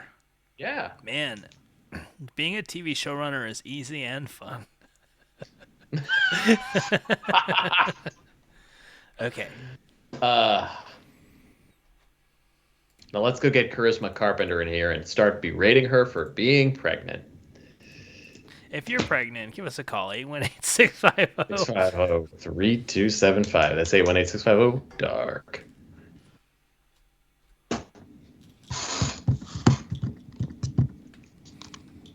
We're writing. If you're just sitting in, we're writing all right. a TV show right now. It's called Pokemon. That's right. It's about a mom who owns a poke shop, and her children have been turned into skunks. Cartoon skunks. What do the kids Cartoon look like? skunks. This is a good question. We didn't even talk about this. Are they in do you mean, what do they costumes? look Are they like? animated? What's this magical land like? I feel like the magical land should be animated just because. Now, I worked Or, on a failed I don't know. sitcom. I worked on the failed Fox sitcom Son of Zorn, starring Son of Jason Zorn. Sudeikis, which was is half it- animated and half live action. And let me tell you, that shit is a pain in the ass and expensive. So I think that's what All our right. that's what our show should be. I feel like honestly, maybe we just do practical effects. It's just people it's just like small people in skunk costumes for the kids. Okay. Yes, Johnny Pemberton. I feel like we should just and do everything vaccine live denier Cheryl Hines. action. No, Cheryl Hines vaccine Her denier. husband's Robert Kennedy. Robert Oh Kennedy Jr. no. Larry! You remember when she was on Larry!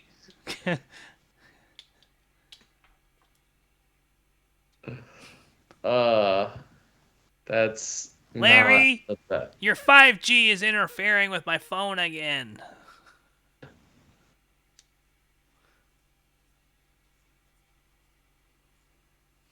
Okay, we've got some pitches here for the skunks. We've got puppets.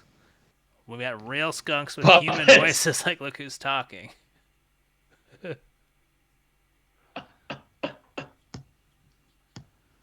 Real skunks with human voices. I like. I like feel just like- because I think skunks are Yeah. really cute. Yeah. It seems like a risk, but maybe it's one that we're willing to take. I think we should do the most expensive version of this. The most expensive version of this would be half live action, half animated. And we can, because I have experience in that genre, you know, we Yeah. can add that to our pitch and help sell it. It's true. Yeah, you can mention Son of Zorn, and people are like, "Oh yeah, That thing that got That's it, canceled guy. because nobody watched it. Yeah, that's going to be a huge asset for this, I think. That's going to be an asset.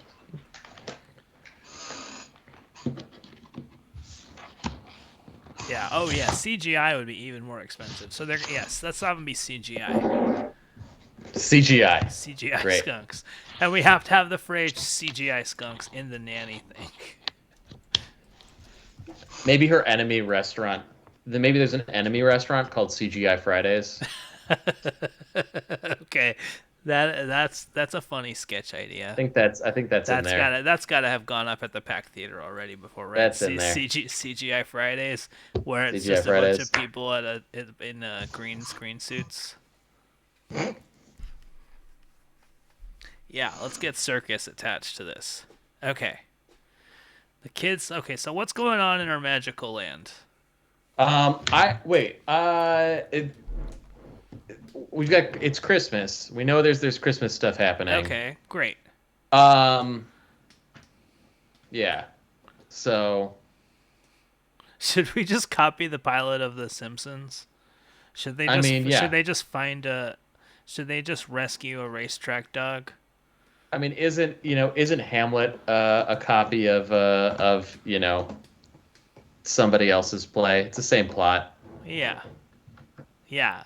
Oh, and this, yeah, and everybody says Hamlet was written by somebody else, right? Christopher Marlowe or whatever. Sure. So we could just put somebody else's name on the script. I mean, we'd have to. Westworld Live had a great question. What's the log line of this show? I mean, I think it's pretty simple. It's a 40-year-old poke shop owner and her horny friend try to rescue her children who have turned into CGI animated skunks from the depths of a magical world. No, it's Weeds meets. That's not a log line. Weeds meets Boy Meets World. That's not a log line. Weeds not what meets this, not Boy what a log line is. World. It's not a log line. That's just what it's like. Let's put weeds. We'll say it's weeds. In what way is it either of these? I don't know, but let's use that. Jewish Wonder Years. Isn't Goldberg's Jewish Wonder Years? Goldberg's is probably Jewish Wonder Years. Hey, Jeff Garland's available now. Why? Why? He got fired from the Goldbergs for being a dick on set.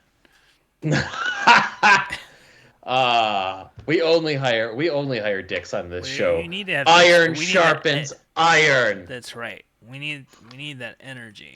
We're not, Yeah. Okay, this is Pokemon, okay? This isn't fucking the Disney Channel. Although with the Disney Channel wants this, we'll definitely be willing to sell it to them. Yeah, obviously. Honestly, Pokemon belongs on the Disney Channel. You could, because Yeah. Disney kids Plus. love that. They love the Mrs. Incredible memes where it's like she has a big butt. Kids love that stuff. What? Bro, why are you bringing up all this horny? You're bringing up cartoon characters' lower halves on this show. Yeah, it's a good point.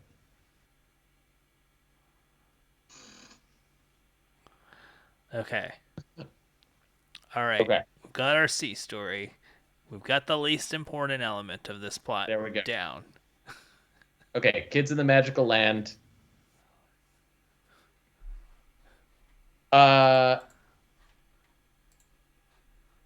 They've got the magical land is an allegory for adolescence. We know this. The kids are growing up. Okay. The kids are growing up. Oh yeah. Rich has we need a baby. We need a cute character. We need our baby Yoda. So maybe this is the character that they meet in the magical land. Isn't Shiloh the slow but stupid skunk? Well, we don't have those yet. We just have Hunty and Shiloh. That's what I'm saying. Isn't Shiloh the hook? Okay. Chess Devil is Dark Matter's baby Yoda. Yeah, I mean, I'm not saying they're, should the chess devil live in the magical world? He could. He certainly could. Oh yeah, the chat. What if the chess devil kidnaps them, or something like that? Damn. Does he kidnap them? Is that too dark for a multi-camera sitcom?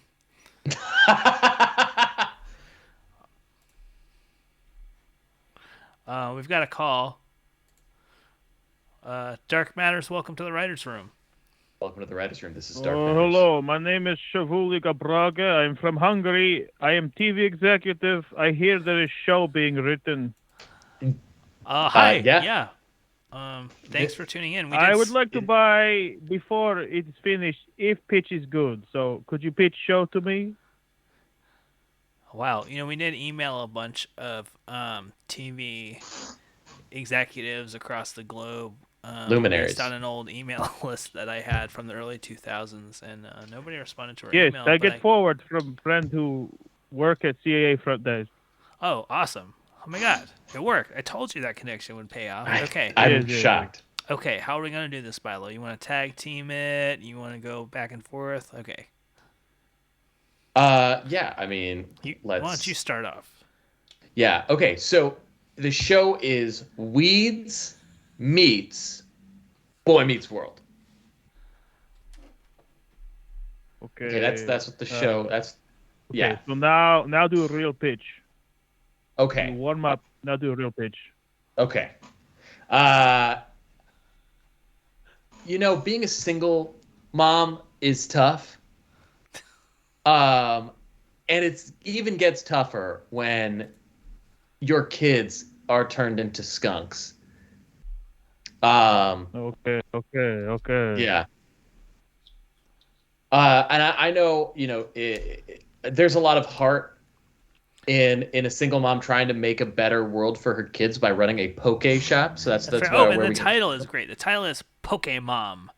Pokemom. Pokemom. Okay. And so she's a mom who owns a poke shop, but her business isn't going too well because that poke shop doesn't smell that good. It's because her kids have been turned into CGI animated skunks when they stepped on a clear push pin covered in an oil from a multi-level marketing scheme that their mother participated in to try to make ends meet. Now they live in a magical animated world where they try to hide away from her customers and escape from their evil neighbor, Dr. Tates Fleischman, who is the state's health inspector and is trying to shut the poke shop down. And don't forget about her friend Susan, who is super horny for everyone except for Dr. Tate. Okay.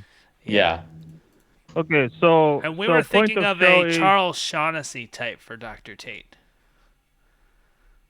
Okay. So point of show is hard to be single mom. Yeah. That is core of show. The core of the show is family. The core of the show is the power of the power of but family. Specifically single mom family. That is what the message of show is. Hard to be single mom. The core of the show is that the resilience that family provides. Yeah. Like this is a really atypical family, right? But yeah. They still like a wise person once told us that family is the real magic word. First sentence of pitch was it's hard to be single mom. Yes. So is that point of show?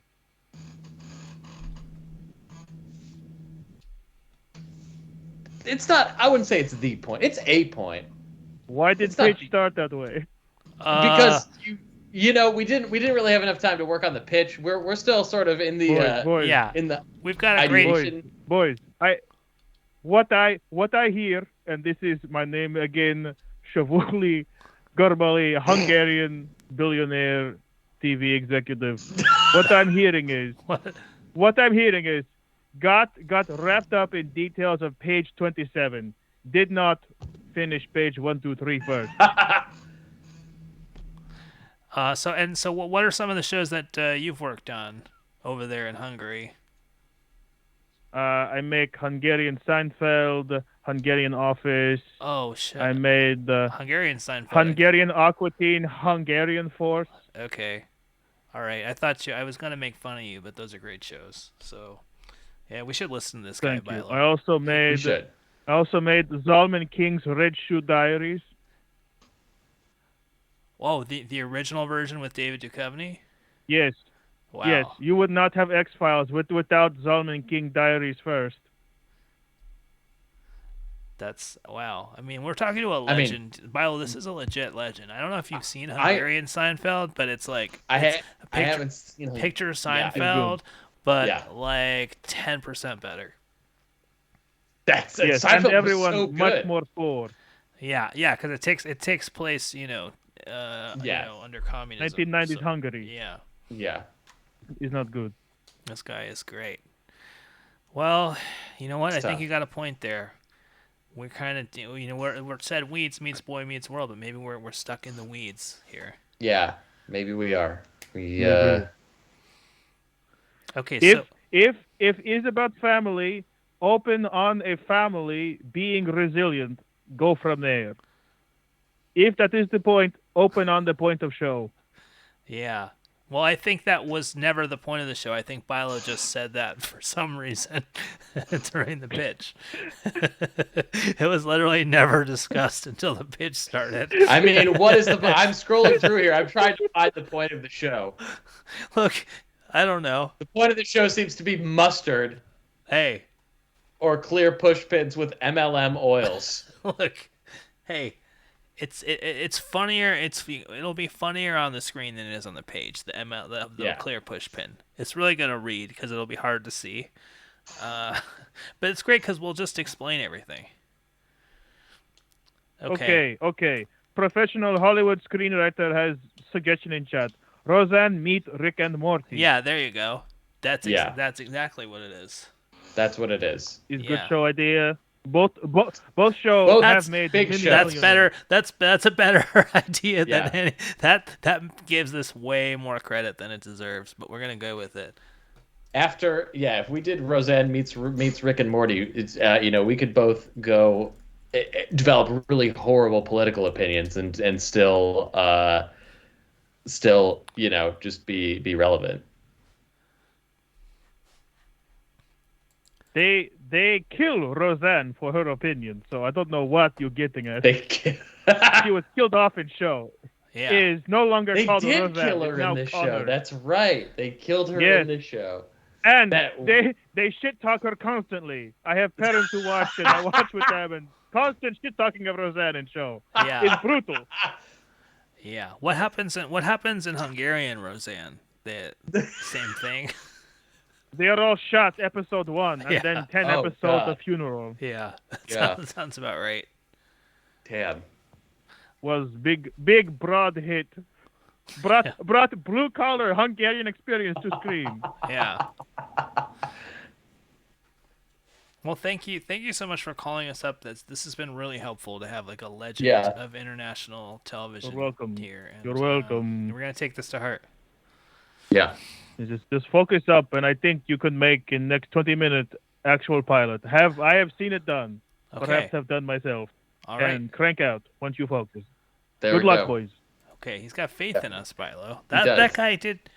Man, Hungarian Seinfeld. Yeah. More. It's this great. More- Where instead of the soup Nazi, it was the goulash Nazi.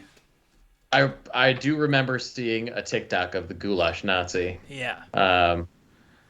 And they matched him up with a Leonid Brezhnev speech. So it was Yeah. cool. It's genius.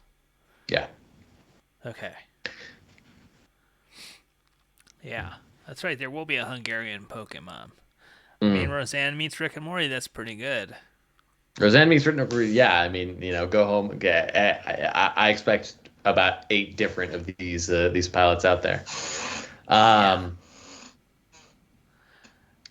Yeah, it's just your average blue collar poke shop. Just Your your average blue-collar shop poke for the shop. factory workers. They gotta get their raw fish. From the Abbott, from the Baxter Pharmaceuticals office park. Yeah.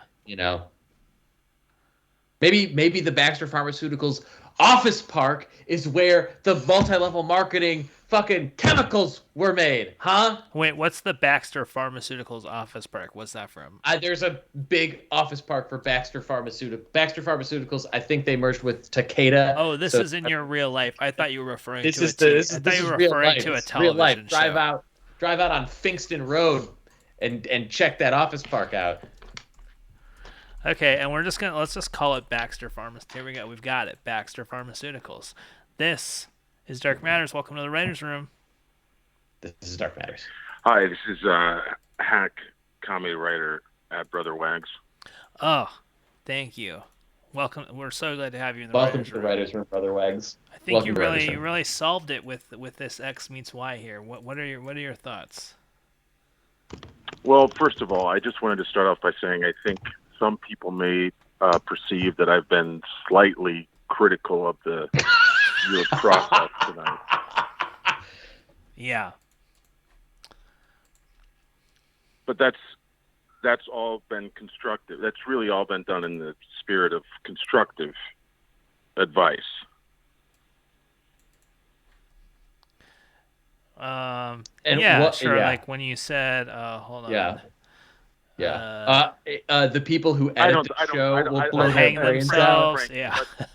I don't want to waste anyone's time with going back and quoting. Sure. Because that wasn't. I'm being taken out of context, misquoted. That was not my intention. I just wanted to call in and say that I had a shift. There was a change in me when I heard, obviously, one of Hungary's greatest television producers. Yeah. Encourage you. And I just thought, you know what? You guys have a dream. We all come here with a dream. If this works for you guys, I just wanted to say I'm behind you and I support you, and I'll be happy to read it at some point.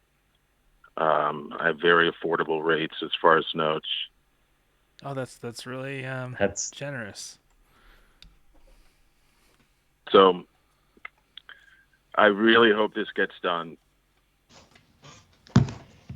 All right. Well, we got to do this, by the way. Well, thank you. We got to finish this outline. For Look, Brother Wags. if you guys have, if you have a shot at Hungarian television, yeah, you know, I don't think anything should stand in your way, and not even just my, my funny little quips and jabs. You have to, that is part of being in a writer's room. That's part of the writers' room is the the atmosphere. You're bringing the real atmosphere here. Yeah. It's just tough, So actually, and if I could, just before I go, because again, I just want to keep observing the process. The great thing about being a creative is always learning. I'm learning from you guys. Not what not to do with my Saturday nights, but overall, I just feel like maybe you guys are going to get to something that you don't even know yet. You know what I mean? Yeah. Creatively. It's the genius of Personally. collaboration. And I hope you finish it. I really do. All right. Well, I feel encouraged, Bilo. How do you feel? I feel great. I feel like a weight.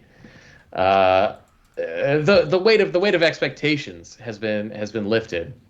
And you know what? If we give this to an editor, Well, there is one expectation though, Michael, Okay. and that is that you guys finish this. I really want to know that both you and Frankie Griffin literally spend hours of your lives, of your days. I know, Frankie is a father and a professional editor. I know Michael just inhales mold all day.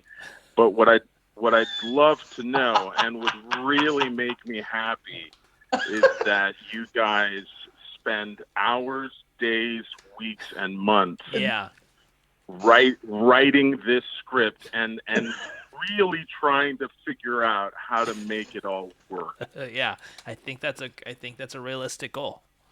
Yeah, I think so. All right. Well, as the great Hungarian producer said, good luck, boys, and I'm rooting for you. Thank you. Wow. All right, we've got some people in our corner now. All right. We do. Well, thank you, Brother Wags, and thank you. All right, we have one, maybe some more words of encouragement here. Dark Matters, welcome to the writers' room. Hi, so it's me, and I'm so excited by this whole process, and I cannot wait to help prove Joe Wagner early period wrong and Joe Wagner late period right. I took very similar feelings out of the Hungary call. So number one, it sounds like my name, and that's huge. Hungry and Hunty sound similar. Oh, it's your chair, Vilo. Yeah. But number two,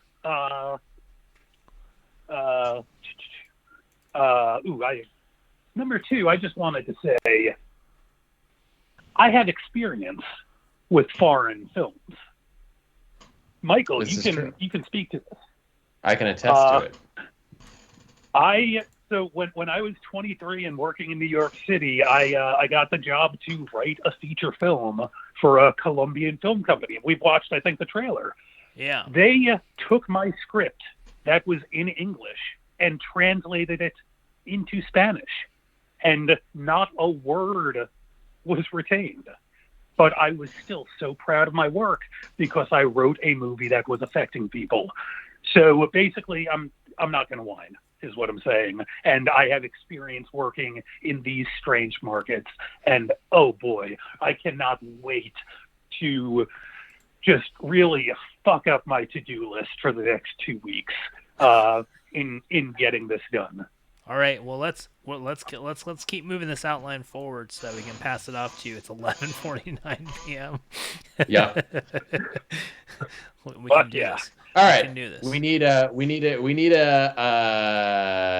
A story. A story's got to be. Okay. Well, I think we've got this new right. We've got Roseanne meets Rick and Morty, right? Yeah. So we've got to start. We've got to start off with a struggling, right? She's a struggling business owner on Christmas. Yep. She's not going to have money, right? She doesn't have money for presents this year. Damn. Right? Yeah.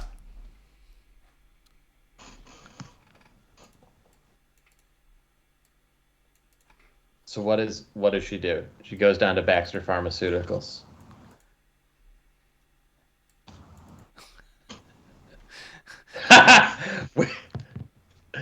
Wizworld says we need an A story after we know the point. Yeah. How do you know the point? Well, not everybody. Some people are going to be negative, and some people are going to be like that Hungarian TV executive and have our backs. You know what I mean? And I choose to listen to those people. That's true. Let's listen to the Hungarian TV executive. It's really easy, to shut someone down. It's much harder to open your arms and give them a hug. I mean, that's also easy. But yeah, it's more fun to shut somebody down. Yeah. All right. No more negative. Wizworld Live still being Mr. Negative here. With his horse metaphors. No more horse metaphors. Yeah. Put on your horseshoes and start galloping, because we gotta finish this fucking script. Because that's the point of the show. It's 11:51 p.m. Let's do heroin. Can we fit heroin? Can we fit? I mean, it could be in the B story. Could be the kids.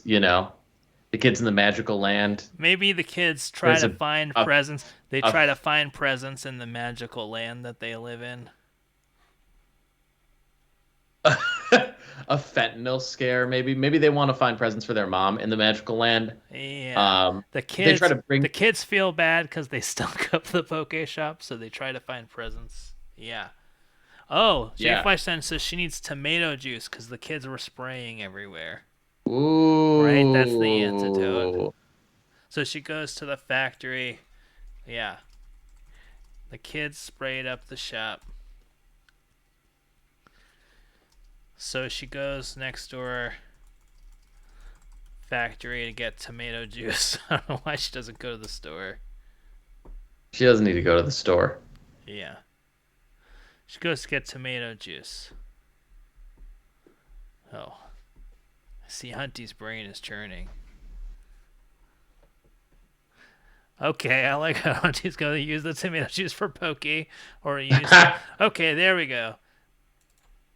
So she has one can of tomato juice left. Should she use it for Skunks or Pokey? Sure.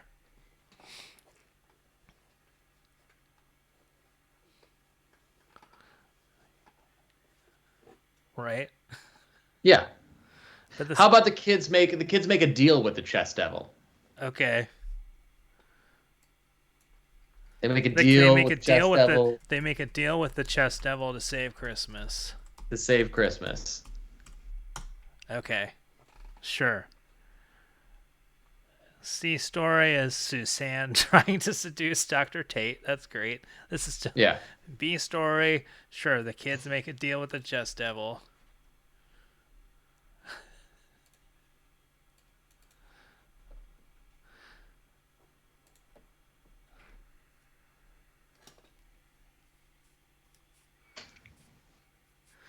Okay, so but what's the summary of the A story? We're just doing like plot beats. Like what does she try? What does she do?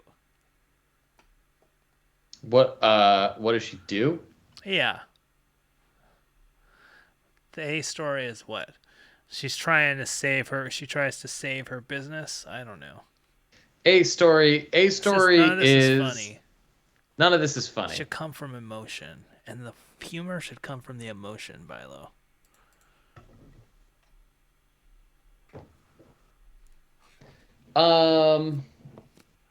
She wants to save the shop.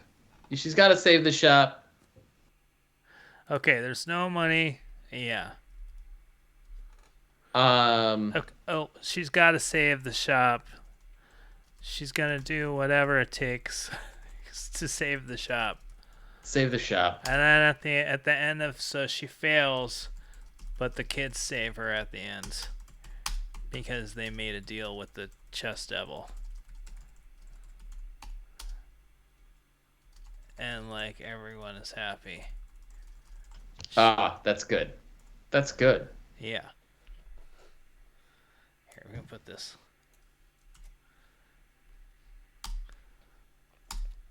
Westworld Live pointing out yet another flaw in our logic that there is not tomato juice in Poke.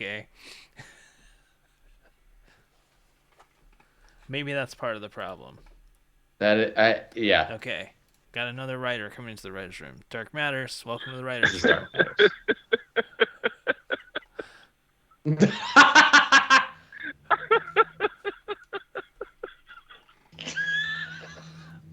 See, our script is so funny. It's already so funny that the caller is laughing.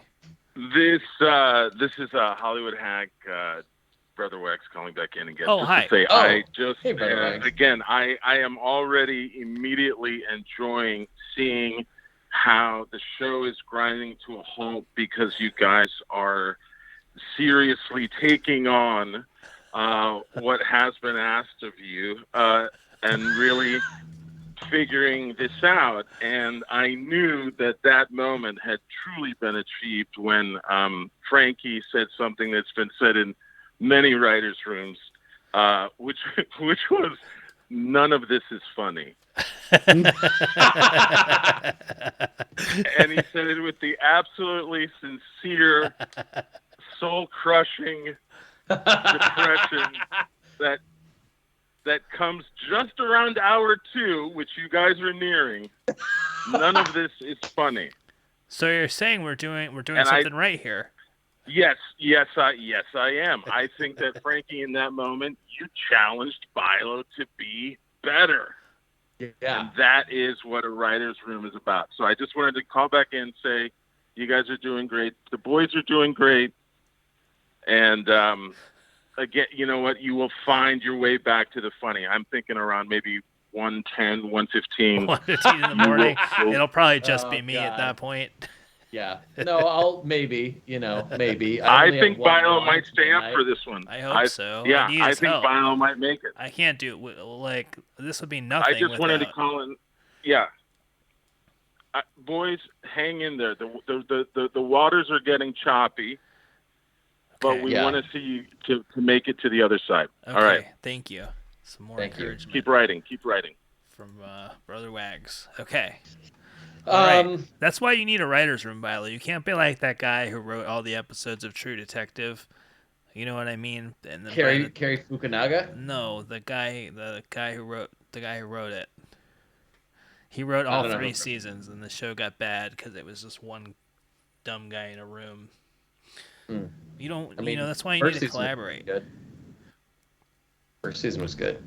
First season was good. Thank you, Hunty. Nick Pizzolatto is his name, according to Hunty. You don't want to be that guy.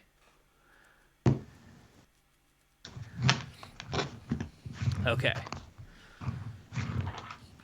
Look, All right. So the A story, we've got it. do we? We've got the general outline of the 3 stories. Sure. There's no money for presents this year. She's going to do whatever it takes to save the shop. Yeah, this is a very, very general outline of it. Of our very unfunny. I mean, I feel like this nanny thing is so gonna it's be struggling. Really Why is it? Why it's struggling? Why is it struggling? It's struggling because it smells like skunks. yeah, it's struggling because it smells like skunks. We've already established this. And it started smelling like skunks because we explained that in the animated That's trailer. right. We We're explained doing all the work. We're doing all the work in this intro. And by the way, this should be like 7 minutes long. This intro. All right. Okay. So This intro the is going kids to be make- so long and so convoluted. But once it's over, it's like voiceover at the beginning of a movie. You know what I mean? It's like the text cards in Star Wars. You know what I mean? That's what we're doing here. It's like the beginning of Dune, where they just explain to you 200 pages of a book in cards. I like it. It's like a Cliff Notes. Yeah. All right. What is the song chess form. devil? What does the chess devil do? So the chess devil he removes gives the blowjobs the to chess devil's cops. got to do something about the smell, right? The smell Yeah. the smell's driving people away. Chess devil's got to do something about the smell. Yeah.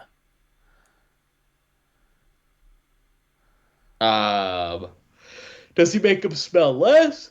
Does he get the kids to wear deodorant? Does he teach them how to not shoot skunk spray out of their anal skunk glands? I mean, isn't he the chess? He's the chess devil, right? So isn't it just like a Faustian bargain or something? That's the simplest version. It is a Faustian bargain. I think they could go back to being regular children, or they can go back to being regular children, or they can stay as animated skunks and save their mom's poke shop, right? Yes. Okay. And they sacrifice to save the poke shop because they want their mom to have dignity. Yeah. There you go.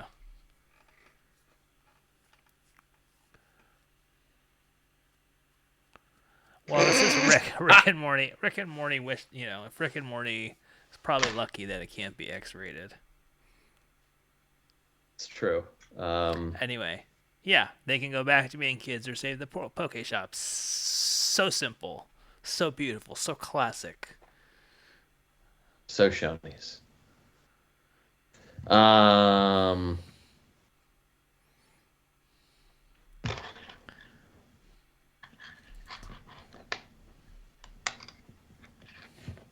What does Sharon do to try to save the poke shop? She's cutting prices. She's just cutting prices on poke left and right. Can we involve Groupon somehow? Yes. Can we? Yeah, we can get sponsored by Groupon. I mean, we're already sponsored. Can we weave edit stock into this somehow? Since this was written while we were presented by Edit Stock, can we weave them into the plot somehow? I feel like we can put edit stock into the Can plot. one of the skunks be an aspiring editor? Yes, of course. Okay. Shiloh is an aspiring film editor. Yeah. Spends most of his nights with a copy of After Effects or Adobe Premiere Pro. Yeah. A legal copy of Adobe Yeah. Premiere. There you go.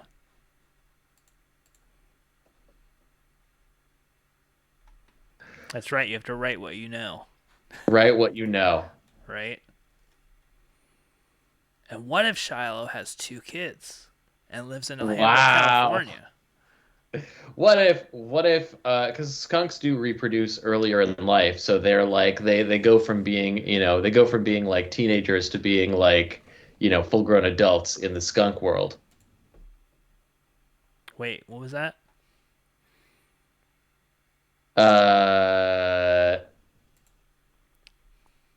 They become adults in the skunk world? Is this just because you want them to be able to fuck and not have it be creepy? Yeah, that's right.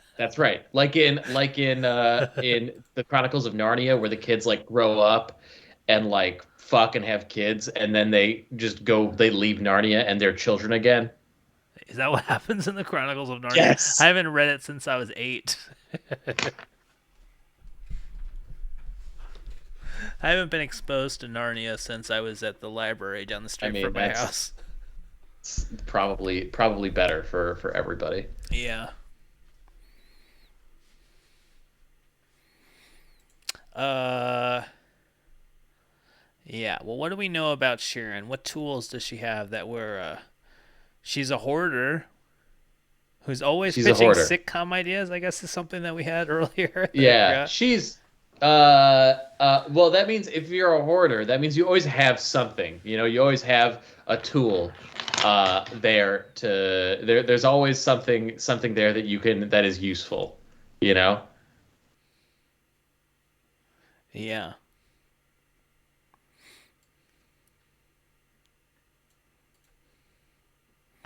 Yeah.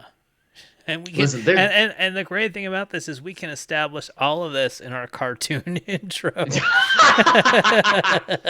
We don't have to ground any of this. No, it just happened. That's just how it is. Yeah, we can just start right in the middle of everything, and you'll have it explained to you so clearly. That's yawn number 2 for people who are counting. That's number 3. That was number 3. All right. Well, it was a yawn.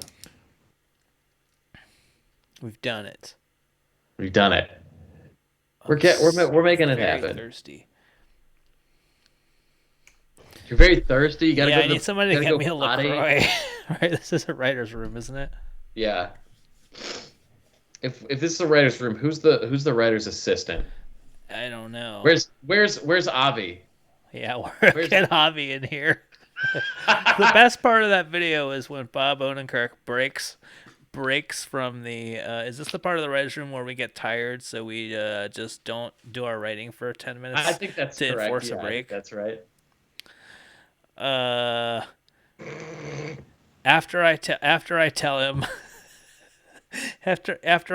that we're on it, don't worry about it, he just leaves and then tells other people, which I was not in earshot of, but I hear it because he was mic'd up. He says, let's figure out what Avi needs and get it to him.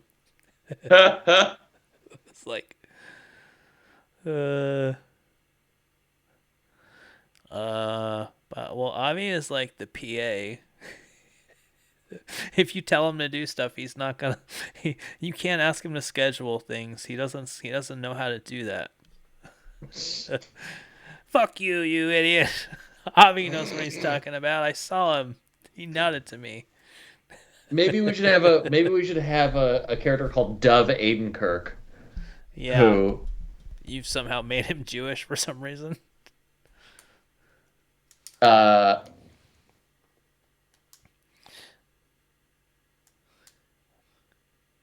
Oh, Lila Dumont. Hunty's talking about Lila Dumont.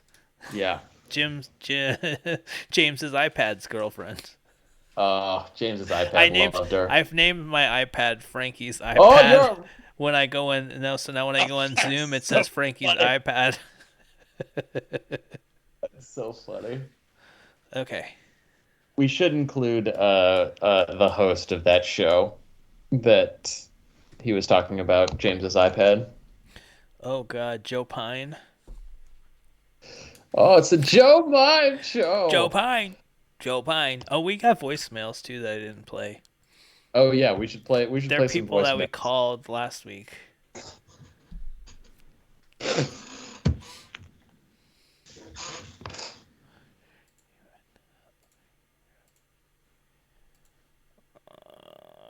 do I do that? I don't. I have to down. I think I can't do it right now. Oh, here we go. Never mind. I lied. Oh, we have to play that one. Oh, I sent it to Hunty. Okay. Yeah. Can we take a brief detour? Hold on. I have to play this voicemail. It's so creepy. So we call. Oh, Bilo, this is while you were asleep. I think I started calling people on Craigslist last week. So there was one guy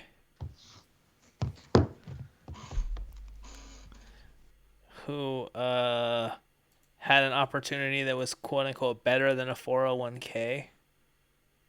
Hey, I like that. I like the sound of that. Media source. So he left us a message in return, and it was really strange. Okay, it's probably this long one here. So here he is, returning our call about his business opportunity. Yes, I'd like to talk to Michael. Name is Greg Stevens in Las Vegas. You called late last night about my Craigslist ad, and you want to find out what's the program that's better than a 401k. It's Sunday, January 16th, 9:30 in the morning. Give me a call, 702-467-8851.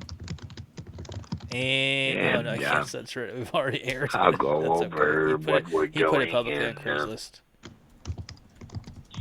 see if you want to come aboard or consider it. All I can tell you is this. We have the best business opportunity to participate in, and it's not going to cost you a lot of money. Keep in mind, if you buy stock I thought this was on the stock market, any broker will tell you there is no federal law that will guarantee Could you type a little louder, you a Vilo? return on your money, and they don't take less than $5,000. And if a corporation doesn't declare a profit at the end of their fiscal year, then you don't make anything. If the stock market goes down, then you start losing some of that five. Oh.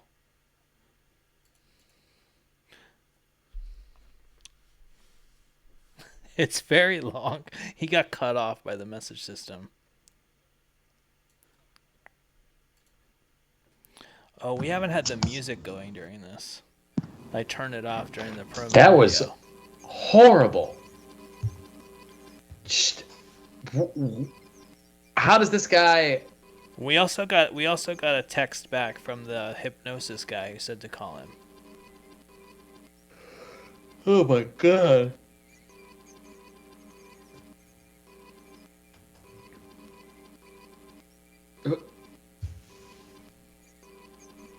Who, like, I guess that guy, like, people must make money with guys like this guy, right? No. Or is it just that there's enough quantity of suckers that, like, you can just have that group of people is just constantly replenished, and they're all willing to, you know, this guy lives on $15,000 a year, and that's 3 suckers for him.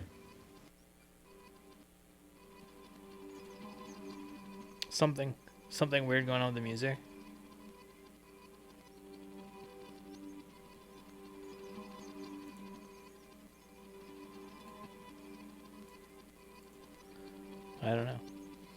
We'll find out. No, I mean, think of the dumbest person that you ever met and realize that there's like hundreds of millions of people probably dumber than them. Yeah. That's my explanation for all of that. Yeah. Ugh. Dark Matters. Well, I just Yes. got off a real big long shit. I think it's time for us to get back to writing. Okay, thank you, Hunter. Thank you for letting us know about your big shit. Yeah, and also the link. Oh, actually, no, actually, I didn't. I just figured that would be the perfect way to transition you back into writing because I want this outline. All right. Okay. Well, we've got an A story, sort of. Yeah. Not really. Got a B story. We got a C story. We got a cold open. There's a world and a tone coming. And I feel like it's, at least I know that's something I can dig into, but I definitely don't see what the acts are right now. Oh, sorry, Hunter, that we've been doing this for 2 hours and we don't have all the acts written out for you. Sorry that we started this at 10:15 p.m. and it's now 12:15 a.m. and we don't have a fully fledged out script for you, Hunter. So I'm sorry that this thing that takes people months we haven't accomplished in 2 hours. Yeah. Yeah. Oh, Hunty, can we just wait in your script when you send it after we do the table read and just Literally half the fun of this is just getting to write a practice fucking pilot that, I'm going to try to do well on, but I know I'm going to be facing up against a wall of, you put me into a fucked up corner, so I'm just going to do my best and let you tear it apart. And all right. With showrunners, well, within your right. You have to have something good before you can tear up a bad version of it, so I don't think that's going to happen. Okay. Yes. I do think though we have a very strong character arc. We have some really wonderful characters. Still not sure if everyone's white. Yeah, everybody's white. Duh. Next Duh. question. Hello. Especially the skunks. We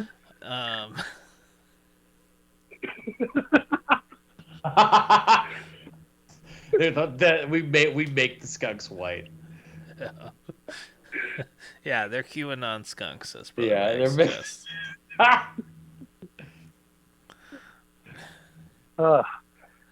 Look, 1 second. the best thing Yeah. is, like a lot of people, they have to structure their pilot and be like, okay, are we going to introduce all of the characters? We're going to introduce you to the world. We have escaped that with our nanny intro. So we can support whatever we need. We really found that loophole there. And I think the really cool thing is that like every show can do it different. The nanny told a whole narrative and Lost just used the word lost, but you got it. You got it. Yeah, you got that those people were lost.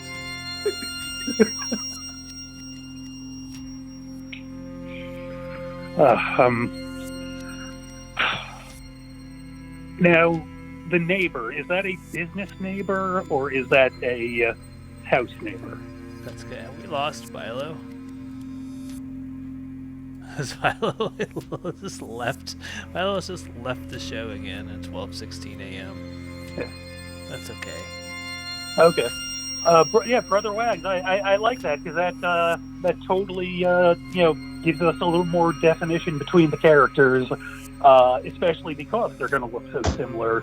Really giving them those different attitudes. Yeah, that's good. And especially. The joy of being the person who writes the draft is I get to be the one who says Hunty doesn't get to be the QAnon one. Yeah, I already said that Shiloh is the QAnon kid. Perfect. There we go. All right. Oh, Bilo's back. Yeah. Yes, I went to go. I put in a comment, but I need to go get a computer charger. Because whatever. Doesn't matter. Yeah, whatever. Fuck it. Shiloh the QAnon skunk. We love it. Yeah, Shiloh the and- QAnon skunk. Yeah, it's great because he'll be, taken in by the QAnon community, and that'll give us a built-in audience for our show. I mean, they watch anything that agrees with, that repeats the things they want to hear. Maybe So we should go in that direction with this. Make this a right-wing Yeah, show. like what? Yeah. What if that's the title of the pilot? What is? Like the show can be named what the show is, but the pilot name is Shiloh is a QAnon skunk. Yeah. Brother Wags is trying to put the brakes on trying to put the brakes on this, and I don't really understand why, frankly. Me neither, but you know what? Let's take this. 2+ hours. All right. But it does seem like a comment to take to heart. Let's focus. Yes. All right. Let's focus up. Let's just put some stuff down. Yeah. Let's put some stuff down. Let's All slap some acts together. You know what I mean? 3-act structure. 3-act structure. Act 1, stuff looks like it's going well. Act 2, maybe it's going bad. Act 3, it's resolved. Is that what you think Act 3 act structure is? Hell yeah. All right, let's do it. Let's just go. All right. So we can talk the general idea of using Act 1 to present all of the characters and their guys. dilemmas. Remember, we're not doing that because we're doing it all in our animated intro. So we can start in media. We can start in media res. We can. Yeah. We don't need to do a typical Act 1 of a show because we're just literally we're just doing it as straight exposition in a song. That's right. So we don't need to establish the world or the characters. It already exists because we told you what it was up top. Yeah, but we start. We've got to see. She is online shopping. Sheridan's doing some online shopping. At the Poke store. At the Poke shop. Okay, so she's At the Poke shop, let me there's get no this. So customers, she's so a she's doing struggling business person who has no money to keep her business open, and your pitch is for her she's to trying be get online Christmas presents. shopping. She's trying to get Christmas presents. Okay. Sorry. I thought we were on the same page about this. Okay. Can she go to creative differences?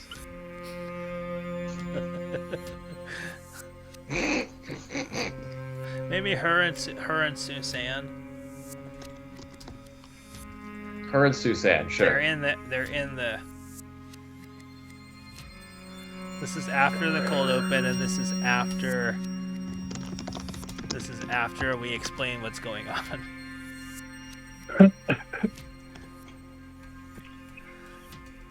They're online shopping in the empty store. Sharon's card is declined, right? By the way, online shopping, really nice visual to start the show off of. Especially in a multicam when you're not able to swing around and get a shot of the computer. Maybe Susan brings some stuff from her multi-level marketing thing. Yeah. She'll have to get. She'll have to give them MLM shampoo as a present because it's the only thing she has or whatever.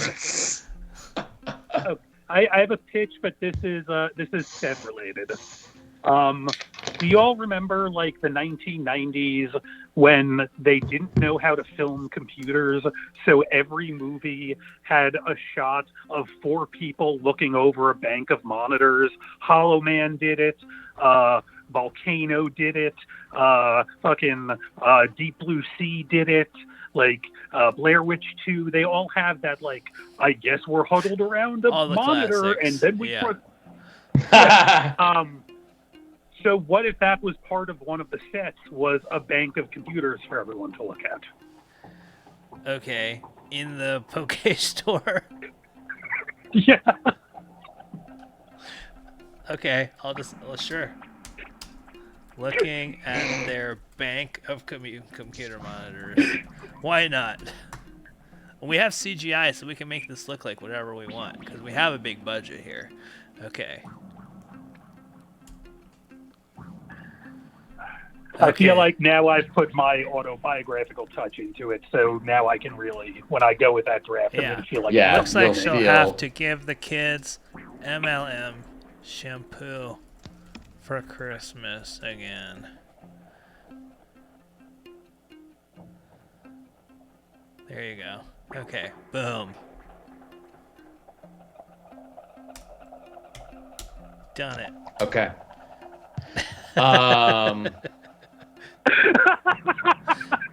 Yeah. Fuck off, Wizworld. That is 100% my autobiography. Yeah, no, we'll have one of the characters just explain it so that you get it. We'll explain it in the animated intro.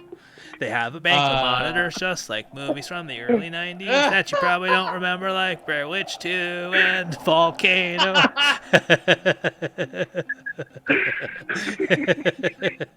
Oh, Hunty, look, if you want to add in a baseball fact when you write out the script, in dialogue somewhere, that's your prerogative. I think someone should come into so people need to understand that the Poke Shop smells bad. I think someone should come into the Poke Shop and leave and say it smells.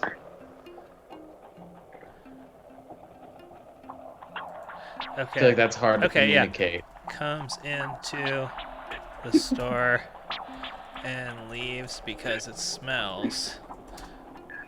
That could be in the cold open too. Yeah.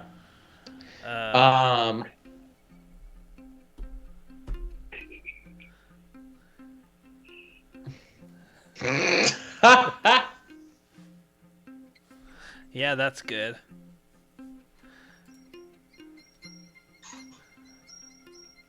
Yeah. Sharon asked them to wear a mask. They say, why? COVID is over, like it's been on every TV show for some reason. So I don't need a mask. I love it. All of those shows are set in 2019. They're great. They're great Trump era shows. Yeah, like every TV show's like, nope, COVID never happened, and it's like, oh wait, this thing's gonna be 5 years long. Maybe we could have made things where people behaved like they did in the real world for many years. No, let's just pretend it never happened. But maybe at the end we can say it's happening. At least at the beginning of COVID, they had the expectation that it would be over fairly soon, so they were like, we don't need it. But, like, stuff that's, like, now, you know what I mean? Like, I don't know, in Los Angeles now, in the wintertime, like, people are going to wear masks in stores, you know what I mean? It's going to be like, I've been told it is in Asia. I don't have any direct experience with that. Like my kind of like go-to line for like the year and a half was like, the year of like fake 2019 is going to be a prolonged like full decade. Yeah, in movies. Fake 2019. Yeah.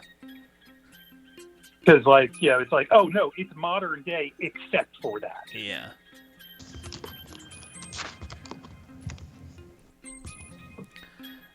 Okay. So maybe Sharon goes and... Oh, wait, then they should bring up... should the inspector come in? Also, in these multi-cam sitcoms, the scenes can be really long, and characters are constantly entering.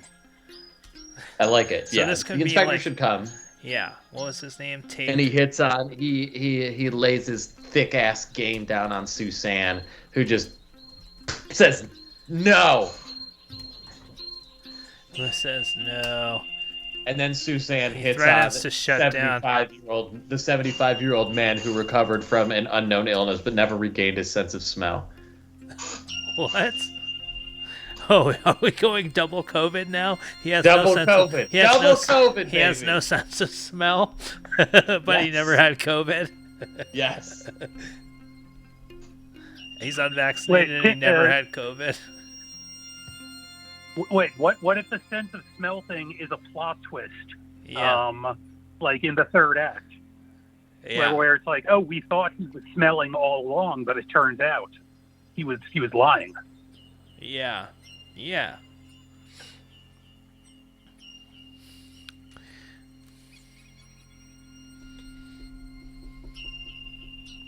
Yeah, it's like, and like if Suzanne has to seriously think about, you know, laying one on Dr. Tate, you know, it's just about the plight of Yeah. women in our capitalist society. That's right. Okay. Oh God. Yeah. Okay, so the next scene, right? I feel like Sharon goes to the magical world to tell her kids about Christmas, but something happens. Or she.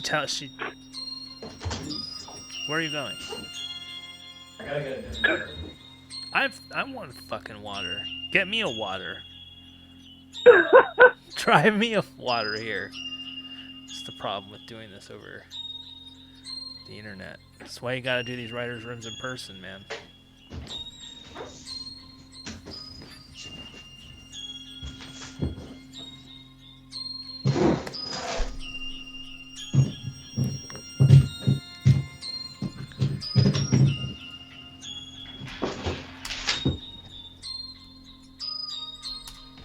Okay, she tells them about No Christmas. They pretend that they really like the shampoo. She leaves, and they hatch a plot to save Christmas. Right? That's simple. Yeah. They hatch a plot. Nothing simpler than a plot. Now, Let's just say this decide. is it's a magical world, right? Yes. And it's also a sitcom, right? Yes. For me, what I would wonder is, what if magic could bring, let's say, Santa or Davy Jones from the Monkees to save everything? Sure. Well, I think we already have them making a deal with the Chess Devil. Well, yeah, but I mean, I want Santa in there because it's Christmas. Yeah, it is a magical world. Maybe just a ho ho ho in the. Maybe in the Chess in the Devil tag is at the dressed end. in a Santa outfit because he went to Santa Con God. and got really wasted. I love it. Maybe they walk in on Santa giving a blowjob to a cop he met To on a cop. Craigslist. And then they're like, Santa, and he's like, no, it's me, the Chess Devil. And then we say, oh, okay, that makes it okay. Yeah.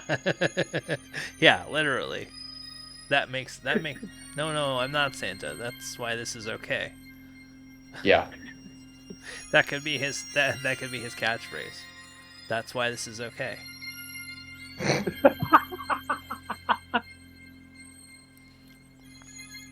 Okay, the problem is, so what's our turning point gonna be though at the end of this Act 1? What are we how are we gonna set the plot into motion? I think Sharon is like. You know what we've done is by having this would be the end of the Act 1, but by explaining everything in the cartoon, we fronted it, and so now we're just, you know. I think Sharon she like wants her kids back, you know. What do you mean back? Like she wants her kids them to be real kids. To be real kids. Oh, maybe again, that's what she was gonna get them for Christmas. She was gonna turn them into real kids again. Okay. That's what she was going to get them. Yeah. Please, if we have to keep that phrasing. Yeah. Is the antidote. I guess if this MLM like thing is out there, there are probably a lot of kids who are in this magical land. So it makes sense that there's also a commercialized antidote to the MLM oil out there, and she was gonna buy that for them, but she can't afford it, and keep the poke shop open.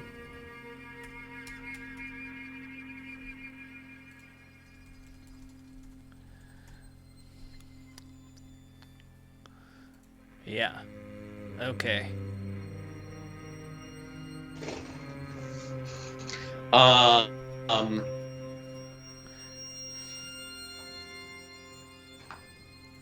Okay, so now they've got to go into the magical world, right?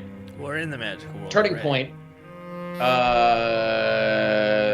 they've got to go. They've got to go further into the magical world. Yes. So where do they go? Can they go to like an underground market, like in like one of the ones in movies? Like the one where like an 8mm where Nicolas Cage goes to try to buy the under the snuff film. I've not seen that movie, but I assume it's like where Liam Neeson's daughter goes in Taken. Yeah, exactly. Yeah. They go to the.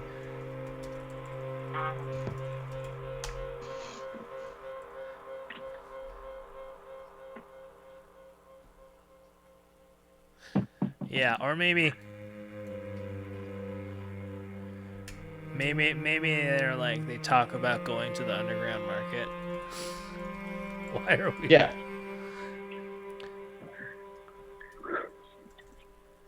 Or did either of you see the not Maleficent, Malignant? No. No. That one has a really cool like underground subway tunnel. So. Yeah. Okay. Okay. So they talk about that. So that'll be the next time we see them. But what does Sharon do? She tells the kids there's not going to be Christmas this year. She's probably gonna have to try to save Christmas, right? She's gonna try to do something else. She's a hoarder. What does she need? She tries to sell some of her roof rakes on Craigslist. Some of her what? Her roof rakes. They're things that you use to knock snow off of your roof. Oh, and there's a big rakes. Christmas. Yeah, roof rakes. It's a thing that you use. Brother Wags and I are on the same wavelength. Gift of the Magi. Gift of the Magi. Exactly.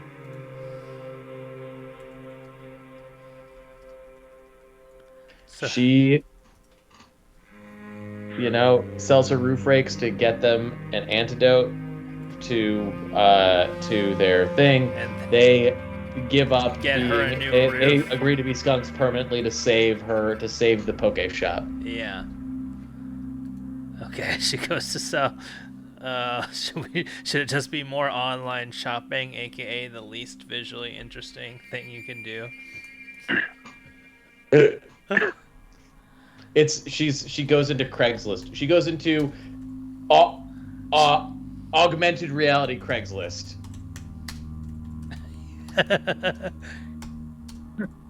But then we can only see the augmented reality on the bank of computer screens, which are on the opposite side.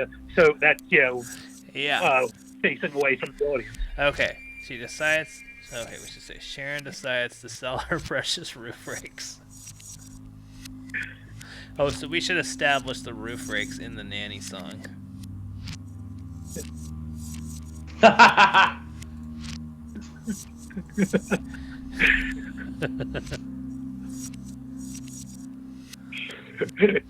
It's cut like Edgar right in the control room, but it's still only 4 different shots.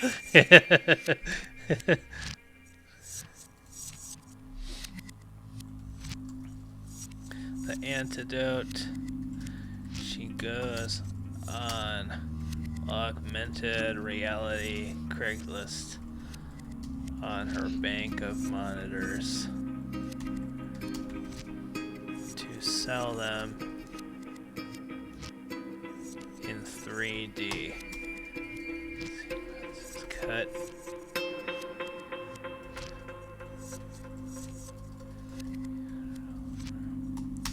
Okay, sure.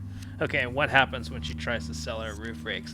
Well, maybe she just sets off into that world and we don't know what happens.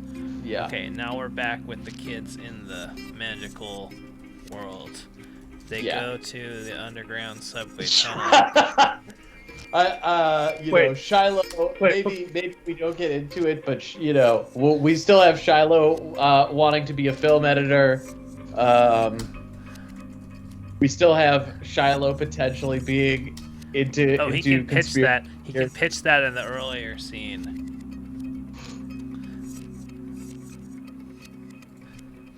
They talk about. So he pitches trying to edit some. Michael Bilo has left. Oh no, we lost Bilo.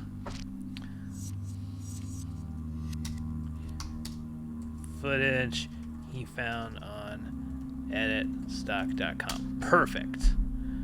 Bilo has left. I don't know, did his computer run out of batteries? Hunty, are you still there? Okay. Wait, can you talk? Oh, they can't hear. Bilo's computer died. They can't hear you, but I can add you back in. Hold on. Here we go. Source name. This bad boy. Okay. Whoa. Can you talk, Hunty? I can. There you are. Okay, now they can hear you. Who is they at this Hello. point? Okay. Sharon decides to sell her precious roof rakes. They go to the underground subway tunnel market.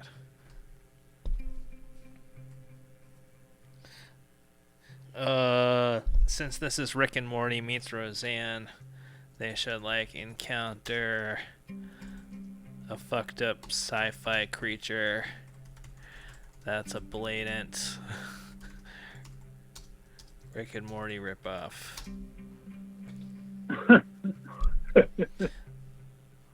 I don't know. What should it be like? Here he is. I'm back. I'm back, America. The man, the myth. I think, like, what's the similar to Lovecraft but the positive version of it? Yeah. The positive version Like what? of Lovecraft. Like H.R. Puffin, H.R. Puffin stuff. Yeah, like a Cthulhu, but instead of like pink, maybe Cthulhu, like, but or cuddly. instead of Like a knit Cthulhu. Yeah. Yeah. Yes. Like a friendly, they meet a, okay, there you go. They meet a friendly Cthulhu.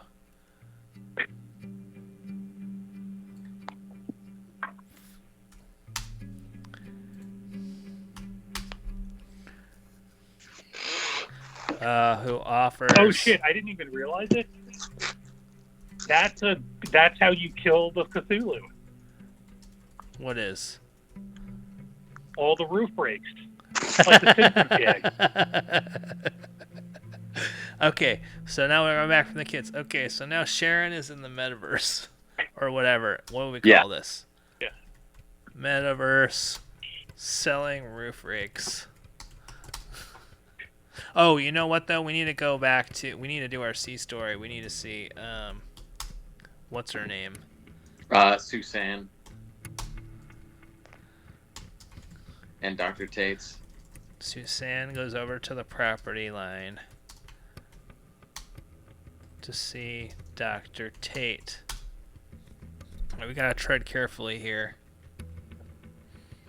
She's not interested in him. She's not interested in him. So what's a funny thing for her to do? I Maybe can't believe we're actually beating the story out. It's 12:40 in the morning. She's doing her holiday tradition, which is she brings cookies to everybody in the neighborhood. Hey, we got to beat this out so Hunty can write it. Did you not hear me? What? Yeah. I heard you. I just typed it out. All right, sorry. I'm now on my phone, so I can see it. Yeah. Yeah, she brings him cookies. I'm fucking loving it. Yeah. Thank you, Brian Cox. ASMR. Are you into ASMR? Are you one of those sick fucks who are into ASMR? Eat some fucking chicken nuggets, hey, Pinky? That's literally one of the ads now. Eat some chicken nuggets, why don't you? Since you seem to like my voice, does it make you horny? Like, it's so fucked up. McDonald's. Yeah. He doesn't care. He does. He's got McDonald's. He's got McDonald's and Succession money, and he can tell anybody to fuck off. Wait, is there a way to make this funny? What? He says if she'll go Suzanne on a date with him, he won't close down the store. Maybe he just presses her for information. Maybe that's the thing. It's like he says he knows they're friends. Maybe he just presses tries her to for be... information. Does she want to discuss it over a glass of wine?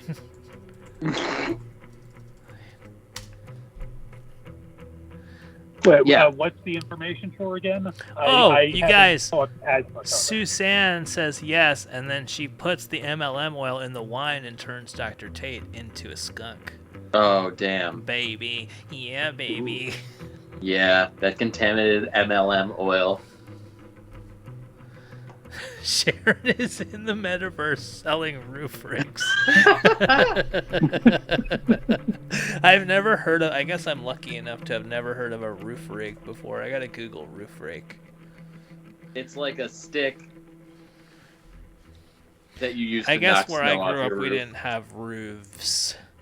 Roofs? Yeah, I think me and Bilo are more suburban than you. Yeah. I'm certainly suburban. Okay, Pokemon. Sharon is in the metaverse selling roof rakes.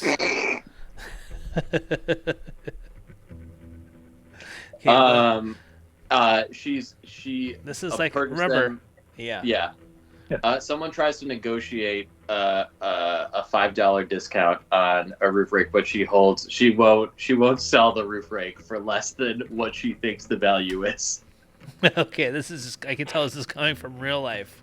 This is coming from truth. And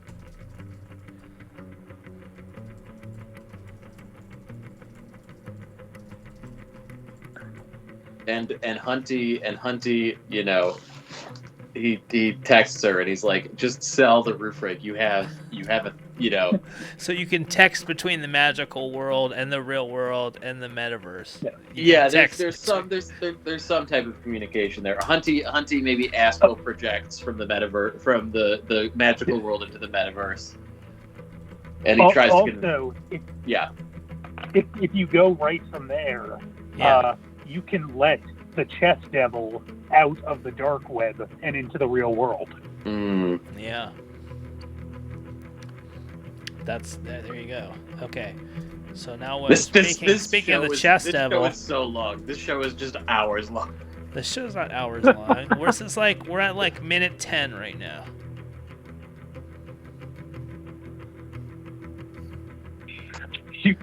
This is a 21-minute show, and we're at minute 10. We're good. All right. We need like 12 to 15 sequences. All right. No, maybe 12. Plus 7 minutes of BTS and a 14-minute opening. Yeah, we have this long opening too, so we don't have a lot of time for storing a story in this show ever. None of the episodes have more than like 15 minutes of story because it's a 22-minute show, and and we have a 7-minute intro. 7-minute intro that plays in every episode, like anime filler. Well, that's the thing is the best episode of The Simpsons, Frankie as an editor, you know it. They're the tightest ones, which have the longest opening credits because the tightest means the jokes are the sharpest. Yeah, they need like to Cape extend. Fear. They need to extend the credits because like a lot of broadcast networks want it to be exact to the frame, so that they has to be exact to an even amount of. Like, if you're doing something for broadcast, it needs to be to an even number of, like, 15 or 30 seconds so that they can, like, slot in their ads and their software breaks if it doesn't have, like, even chunks to put the ads in. I just think back to the roof gag in The Simpsons, where By the way, that's why they had to do it. I didn't call this out when he was in the chat because I don't want to dox people, but we had an Oscar-winning screenwriter watching us break this story. Oh, yeah. Bilo, your video is off. Sorry. Oh, so is mine. I'll turn it on for you. Hello. There you are. That's right. David. Not Dark Matters is David who calls in, but Dark Matters is friend of the show, David. What if David? What if they were one and the same? The exact thought just flashed through my brain. It seems impossible, but I would love it if it was true. The set of life circumstances that David seems to have, but it's possible. Can I just say, because I truly love David, but every time I do a contest where he's one of the readers, I'm like, oh fuck me, I've read his scripts. Now he's reading mine. But like in that it's such a weird balance. As we've met at Denny's for me to give him notes on scripts. Yeah. And now look at you. Yeah. I'm still going to Denny's. Let's get some sequences. We need more sequences. All right. Yeah. People trying to bone. A Pepe Le Pew type character. It was not.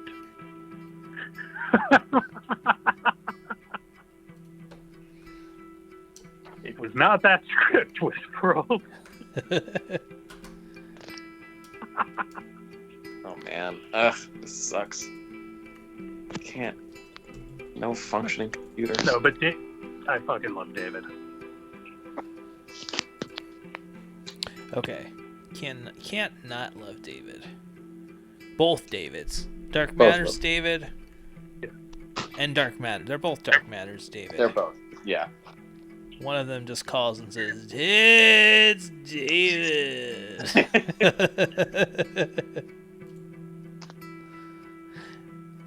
And the other one is just like, "Hey, I watched your show."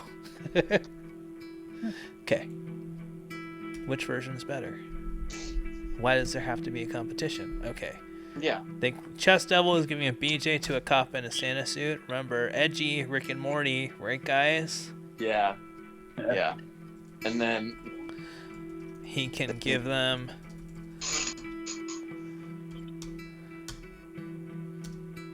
or what's the best way to do this Faustian bargain or gift of the Magi situation? I think the gift of the Magi situation is that Sharon decides to give up on. No, I understand that. I'm saying how Chess Devil, right? He's like a genie. Like, what is he? He can grant them one wish, and they debate over what their wish should be or something. Is he just a fucking genie, or what is he doing? He's basically a genie, I would say. I mean, he plays chess and he ducks off cops, but other than that, he's basically a genie. He plays chess with them in order for them to win. Oh yeah, thank you. Hello, let's 7 seal it. He challenges them. Yes. A game of chess, and if they win, he will grant them one wish. And then we'll find out in the later scene that he's actually terrible at chess, so they just easily beat him. Yeah. That's like scene 9. They don't call me Chess Angel for a reason. Yeah. Him easily. The skunk boys need to decide what to do. What will they do? That's later. Okay.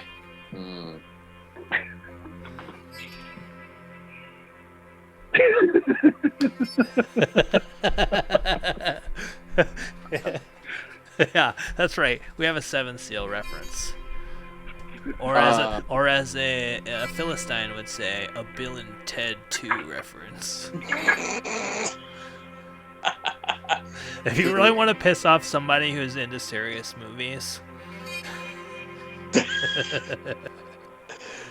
like, oh, I love that movie where the guy plays chess with death. Oh, 7th Seal? No, Bill and Ted 2. I feel like Wayne's World does that a lot as well. Does what? Okay. Oh, okay. But the multicam can also happen at the bank as computer monitors for the jets. Okay, that doesn't work. Okay, all right. So we should go back to Sharon. We should have one more scene with Susan, and then they should meet back at the basement. There you go. Okay, I have a real pitch. Okay. Here's a real pitch. What if we cut to Susan already in the middle of a panic because he's turning into a skunk? Just jump right into it. Just to toss a little bit of like surprise right there, because we're expecting it to be cycling the way it is. Like so. Like we know the oil's going to do something when we see her drip it in, so we can cut Wait, right but to she that didn't drip and it. just have fun. She didn't drip it in yet, but we could have her drip it in. Yeah. How about should Okay. she get the oil? She doesn't have it, right? Because Sharon has the oil. Yeah. Okay. Some of the details are hard to piece around just because I can't see the Oh, whole thing in front of me. Yeah. Okay. Well, I mean, we shouldn't have more than 2 or 3 scenes with her. But yeah, maybe they're having the date. Yeah.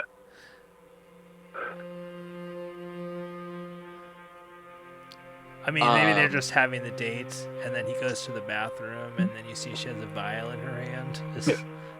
Yeah. And she Because hit on everybody that's in the opportunity restaurant. for comedic banter right there. Yeah. She Yeah. should hit on everybody in the restaurant. Some comedic banter.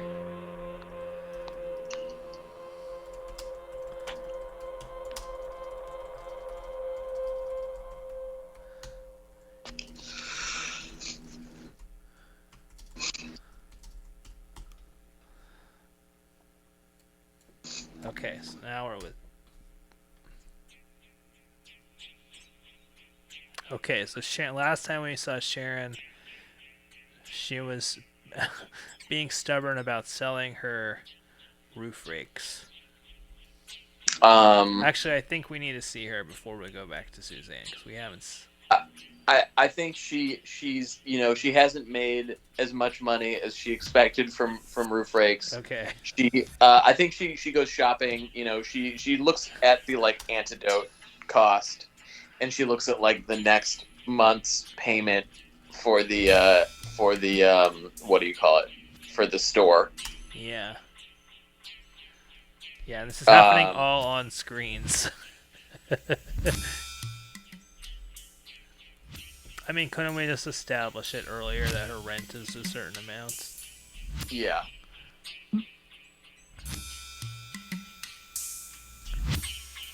Yeah, establish it in the song. Yeah, in the song, that's right. 818-650-3275. Dark is the number to call if you have additional pitches for this show.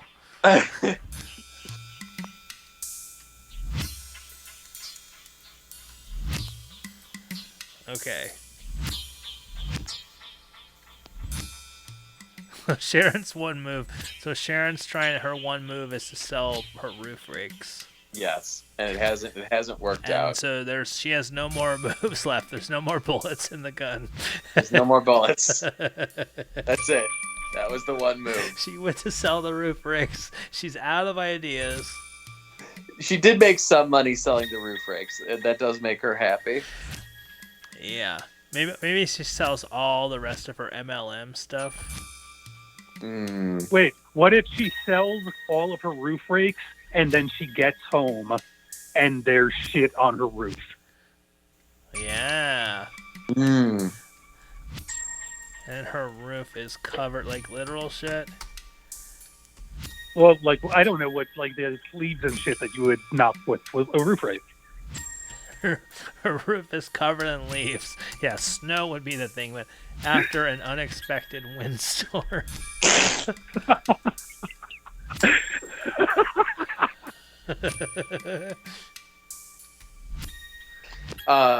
And so maybe the she roof goes to Marshalls. Maybe she goes to Marshalls, not online. She travels to a Marshalls to go see what kind of deals they have. Oh, you're just basing this off of what your mom would do.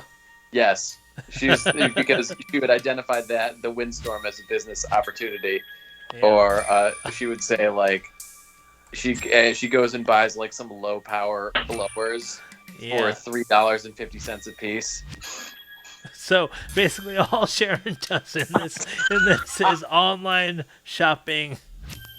She's just the only thing she's capable of is online shopping. This is the main character of our show. Yeah, she's very compelling. All she does is online shop. She tries one thing. She tries one thing and then immediately gives up. She says, "I've got to save my boys, my precious boys, Shiloh and Hunty." She looks at old family pictures. What if she gets on the roof to try to kill her off the leaves, and she falls in, and the roof caves in because there's too much stuff up there because she didn't clean it off with the roof rakes? Yes. The roof absolutely has to cave in on a multi-cam. Okay. Then she crashes into the attic and starts going through boxes.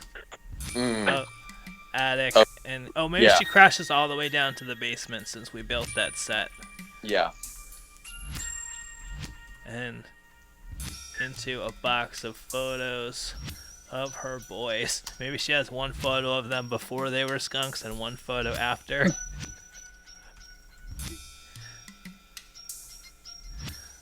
And she's like, I promised I would heal them.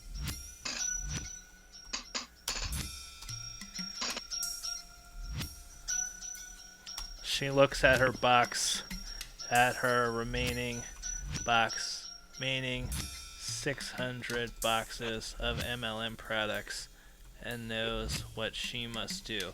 Oh, maybe in the first scene, Suzanne can suggest that she sells her MLM products, and she says she can't because they're too valuable or something. Yeah. I like it.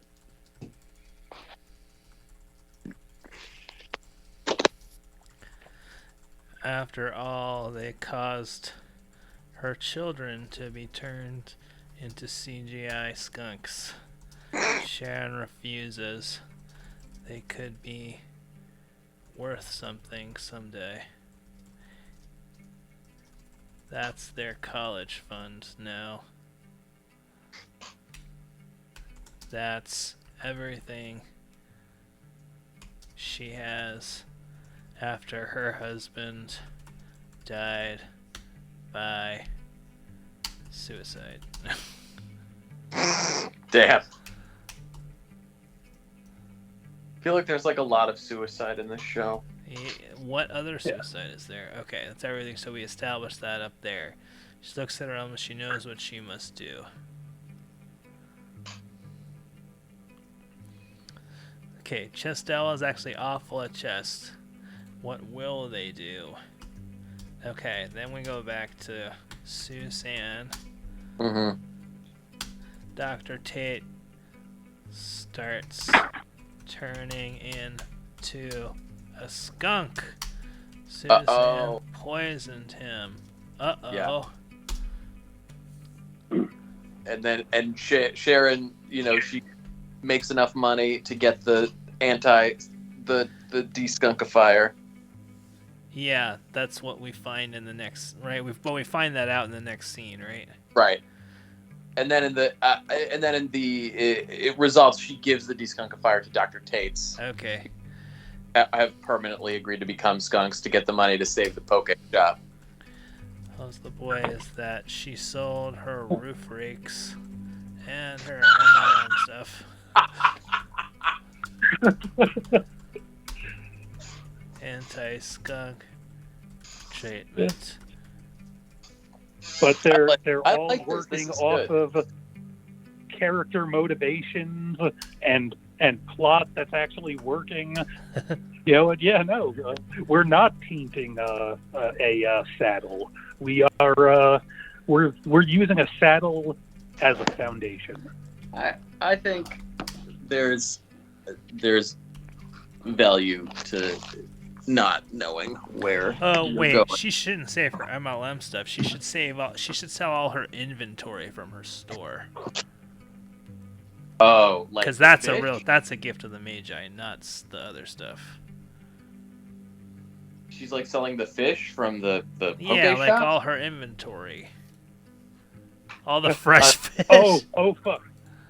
Okay, here's a horrible pitch. Maybe don't use it. She has to sell all of the fish before she kills them, and so we have to feel bad that she's not killing them. Okay, I mean, I don't think they butcher the fish at the poke store. I think they probably buy it frozen. But Well, I mean, some sushi places. I don't know. yeah, I think sushi places also do that. But this is a magical world.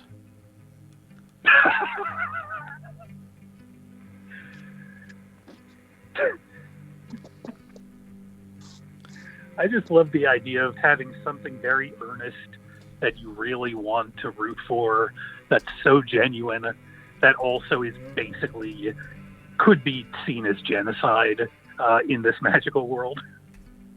You're saying that the fish are from the magical world, and eating them is murder. No, I'm saying like if they traded, if they're going to be skunks forever, so she can get the store back, but she sold everything in the store to get them to not be skunks anymore. Yeah, exactly. That includes selling the fish before she killed them. Sure. So she could have saved all those fish's lives. Look, I'm skeptical, but if you want to write this in, I'm fine with it.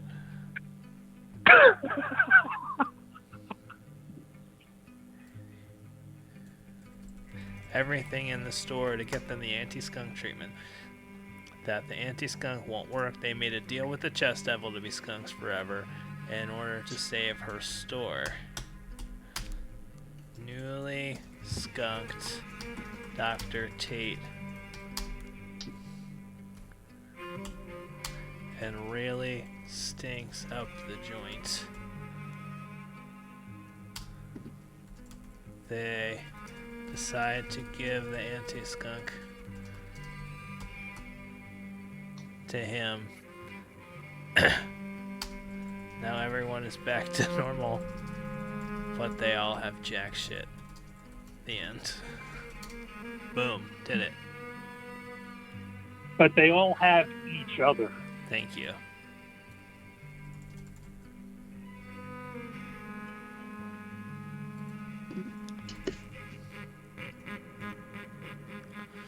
Okay. He decides close down the shop in thanks. But it doesn't matter. They have no money still. Just each other. Then you say, this is how you get them. What are they going to do? Guess you'll have to tune in next week. Whole season of the show. Oh. To find out the end. Boom. Boom. Did it. There is 12 with 12 very vaguely outlined scenes. Pokemon. 1:05 a.m. Coming to Peacock. Yeah, that's an outline in 3 hours. That's right. That's pretty good. That's pretty good. We've got roof rakes, something I didn't even know. Look at the beauty of the writer's room, you guys. I didn't even know roof rakes existed. Now they're huge. Now they're a huge part of my life. Yeah. Wow, Brother Wags is proud of us. That means more than anything, I think. Yeah, definitely. I'm proud of us. Honestly, this was a cool experience. It's been a while since I've been in a room like this, getting to listen. Yeah, it's a really power. funny It's a fucking power. shit. It's great to do it with something that you really believe in. That really shows off your aesthetic and look, it's got everything. It's got roof rakes. Guy in a Santa suit blowing a cop. Oh, we've got a call. Dark Matters. Dark Matters, welcome to the writer's room. Would you like a This is LaCroix? Dark Matters. No, thank you, boys. I would like pitch now that outline is done. Oh. Sorry. Thank you well, so much I'm gonna for go calling off back. and start writing. Yeah.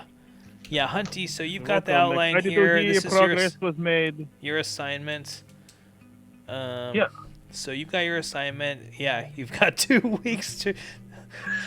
Don't waste too much of your time writing this. Sorry, that was not for you, Hungarian television producer. Of course, we're going to take Should so not much... pitch as waste of time. Yeah. Hot tip from pro. Yeah, thank you.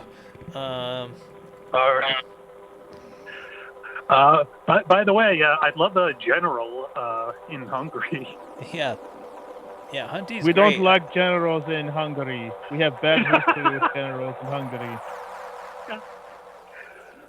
Yeah, in the United States, nothing ever comes out of those. Is that what it's like in Hungary? I don't know term general. Please explain. Because to me means man who kill family. It's kind of like that, but instead of killing a family, they just kill 3 hours of your time because you have to drive across town to meet with them. Oh, like hooker. Yeah, exactly. Yeah, like a hooker. Yeah, you get it. You know, it's not that big of a gap between us. Okay. Are we ready to pitch this, Bilo? Yeah, we're ready to pitch. Okay. Can you start it off for me? Okay. Pokemon is a story about the power of family and the sacrifices that we make for the people that we love. And it shows that through,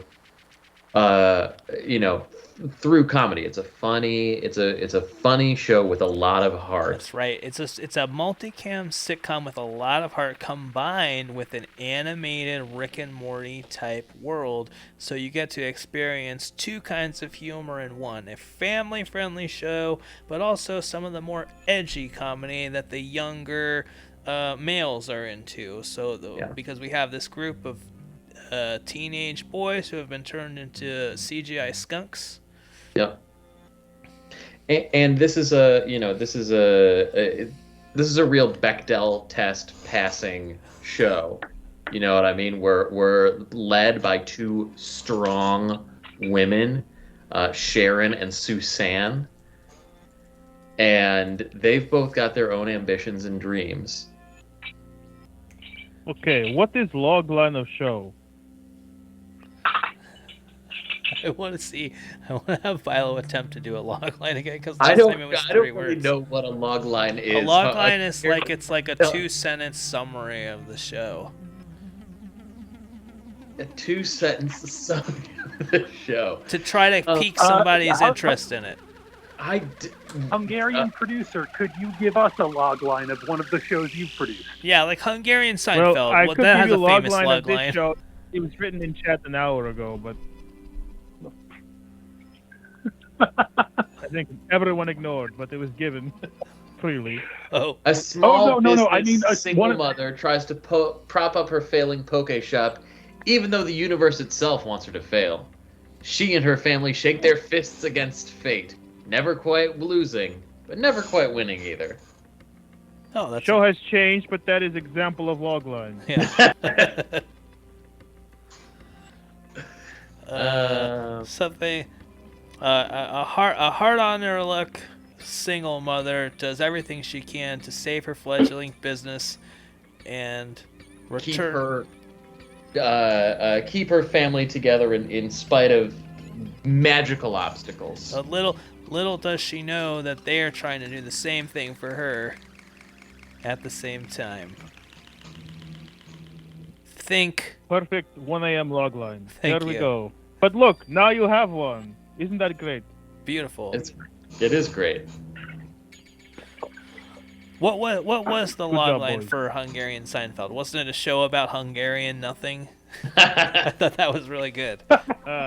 Yes, but even show about nothing has something to it, you know? Yeah, of course. Logline for American Seinfeld is what if what if people wrote a Herald and had more jokes? Yeah. That is real logline. That is true logline of American Seinfeld. Yeah. Hungarian Seinfeld is this. Comedian Jerko live in big city with friends, but the big city not always play nice. It was more of an adventure show, very surreal. Jerko actually fights City in season finale every season. Yeah. Yeah, I actually have the Blu-ray set of that they remastered it because it's Oh. just, yeah, because Hungarian Netflix just bought it. Oh yes, of course. That explains big check I got. Yeah. Yeah. Oh, Frankie, did you use your Hungarian VPN for that? My what? Your Hungarian VPN? Yeah. Wait, what's a Hungarian BPM? I've lost your thread, Hunty. I'm sorry. It's a VPN that smells Oh, like VPN, paprika. my Hungarian VPN. I was like VPN. BPM. Yeah, yeah. That's how you gotta do it. No, it's actually not Netflix because in Hungary Netflix is called Netflix, but there's also one called Hungarian Netflix. It's a different. Hungarian Netflix, yes. Yeah. Very .co.hu. Yeah.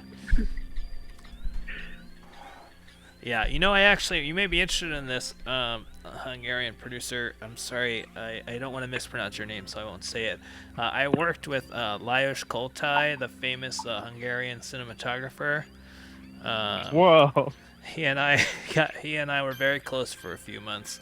He used to make fun of me, and he would tell me what city in Germany or Hungary, what terrible town. He would say his nickname for me was the German, and he would tell me what terrible place in Germany I was from, and what he would be like, you are from Schlammo. This is the home of the big slaughterhouse where they kill animals all day, every day, and that is all that they do. Behind the scenes, he say everyone from Shlamo. Oh, he good. has one joke. Thank you. Well, actually, I assume this is because you worked on wrestling Ernest Hemingway. No, but did he work on that? Cinematographer. Yeah, he worked on a lot of stuff. He directed a movie that I worked on. His like one movie that he directed. He directed actually a really good movie called Fateless or Fateless is Evening? really good, and then Evening was the movie that I worked on that he directed. That is not good. Oh, I've heard of Evening. That's the incredible Meryl Streep vehicle. Yeah, the one where Meryl Streep's name is in the middle of the poster, but the bottom of the list of actors, because she's in it for about 2 minutes. You may have heard of that.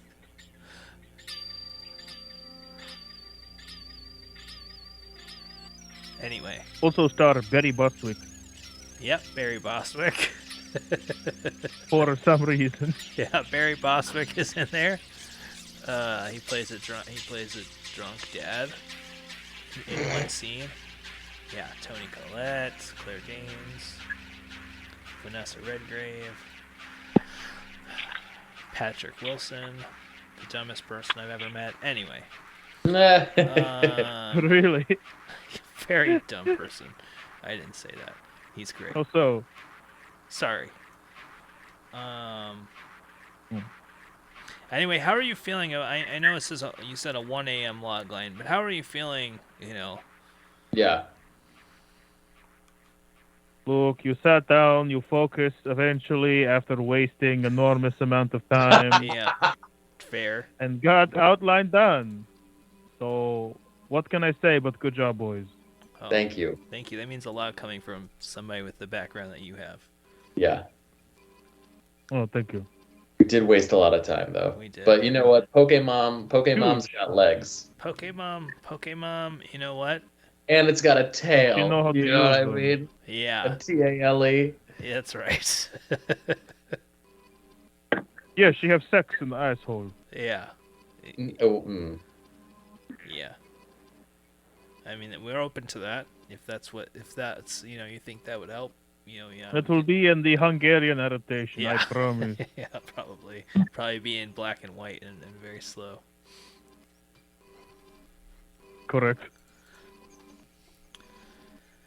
Oh man. Okay, anyway, I've got to go. Thank It's you. almost noon here. Must have lunch. Okay, thank you. Well, thank you But so good much job, for, boys. for your feedback. That's so amazing. We get such amazing people calling here. You know. Anyway, this is a good time for us to just bring back up our sponsor, Edit Stock. Edit stock. What room are you in right now, Bilo? I'm in. I've just turned the light on in my wife's office. It looks like you're in in like a room in Blade Runner, like that where the interrogation room from Blade Runner. That's what it looks like you're in. The lamp in here is weird. Oh, I see. Now I see. This is the only source of light in the room. Yeah. You know, it almost has like a Cafe 101 vibe where you're like, is my eye ever going to adjust? Never? Okay. Yeah. Cafe 101. That there isn't that back open now under some other name? It's under new ownership. But from what I understand, they tried to at least hire some of the people back. Oh yeah. Clark Street Bakery in Echo Park is really good. Is it? Oh, and it's run by those people. So good. And it's the same people. So yeah. Well, I hope it's good. Are they open? They're open. Yeah. The diner, I mean. The diner's open. 7 a.m. to 3 p.m. What's the point of that? They got the hours backwards. That'd be 3 p.m. to 7 a.m. It's the same bullshit at the Frank's restaurant, which is where Andy Daly puked. Yeah. They have some of my favorite omelets in the whole fucking city. Just good, solid diner omelets. I actually didn't know that But that you was can't actually get a 'em. functioning restaurant. I thought it was just a place where they shoot movies. Ow! Back spasm. No. It's basically the diner for that motel. So it's pretty much only there for travelers. Yeah. So they only keep it open till 3 p.m. Oh my god. Can't wait till I'm not afraid of They killing have my a bunch of- children, and I can go to this. We can go to this new 101 coffee shop. They'll like it. They got good pancakes. I've been. Of course, you've been. It's in my neighborhood. The Hollywood's not your neighborhood. It's like Franklin Village. It's not that far. Yeah, that's not your neighborhood though. It's not my neighborhood, no, but it's way closer than I used to drive a fucking hour from Westwood to go there. So now everything just feels very close. That's true. I feel like you and I just had opposite lives 7 years ago, Byla. Yeah, true. And now I'm on the other side of town. You know what else is true? I guess in the town. What's true? Pokemon. She does have to catch. She does. I mean, I think at the end of the day, there's just a deep Pokemon arc here. We haven't discovered it yet. Wow.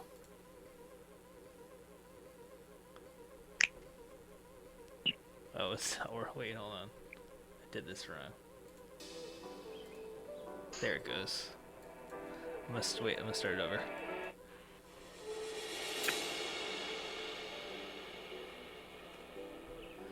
Oh man, we did it. We set out to. Well, we didn't write the pilot. Like, we didn't write the dialogue, but we're gonna send our staff writer Hunty out to do that, and then we'll just edit what he did and take credit for it, like a real writer. Yep. I mean, I already know Frankie is going to add his name to it. Wow. Well, again, our show tonight has been brought to you by EditStock. EditStock.com. If you want to learn how to be a professional video editor, just like me, EditStock will teach you all their ways. Editstock.com. Editstock.com, that's our proud sponsor. We're proud to be sponsored by them. And we'll see you next week on Dark Matters.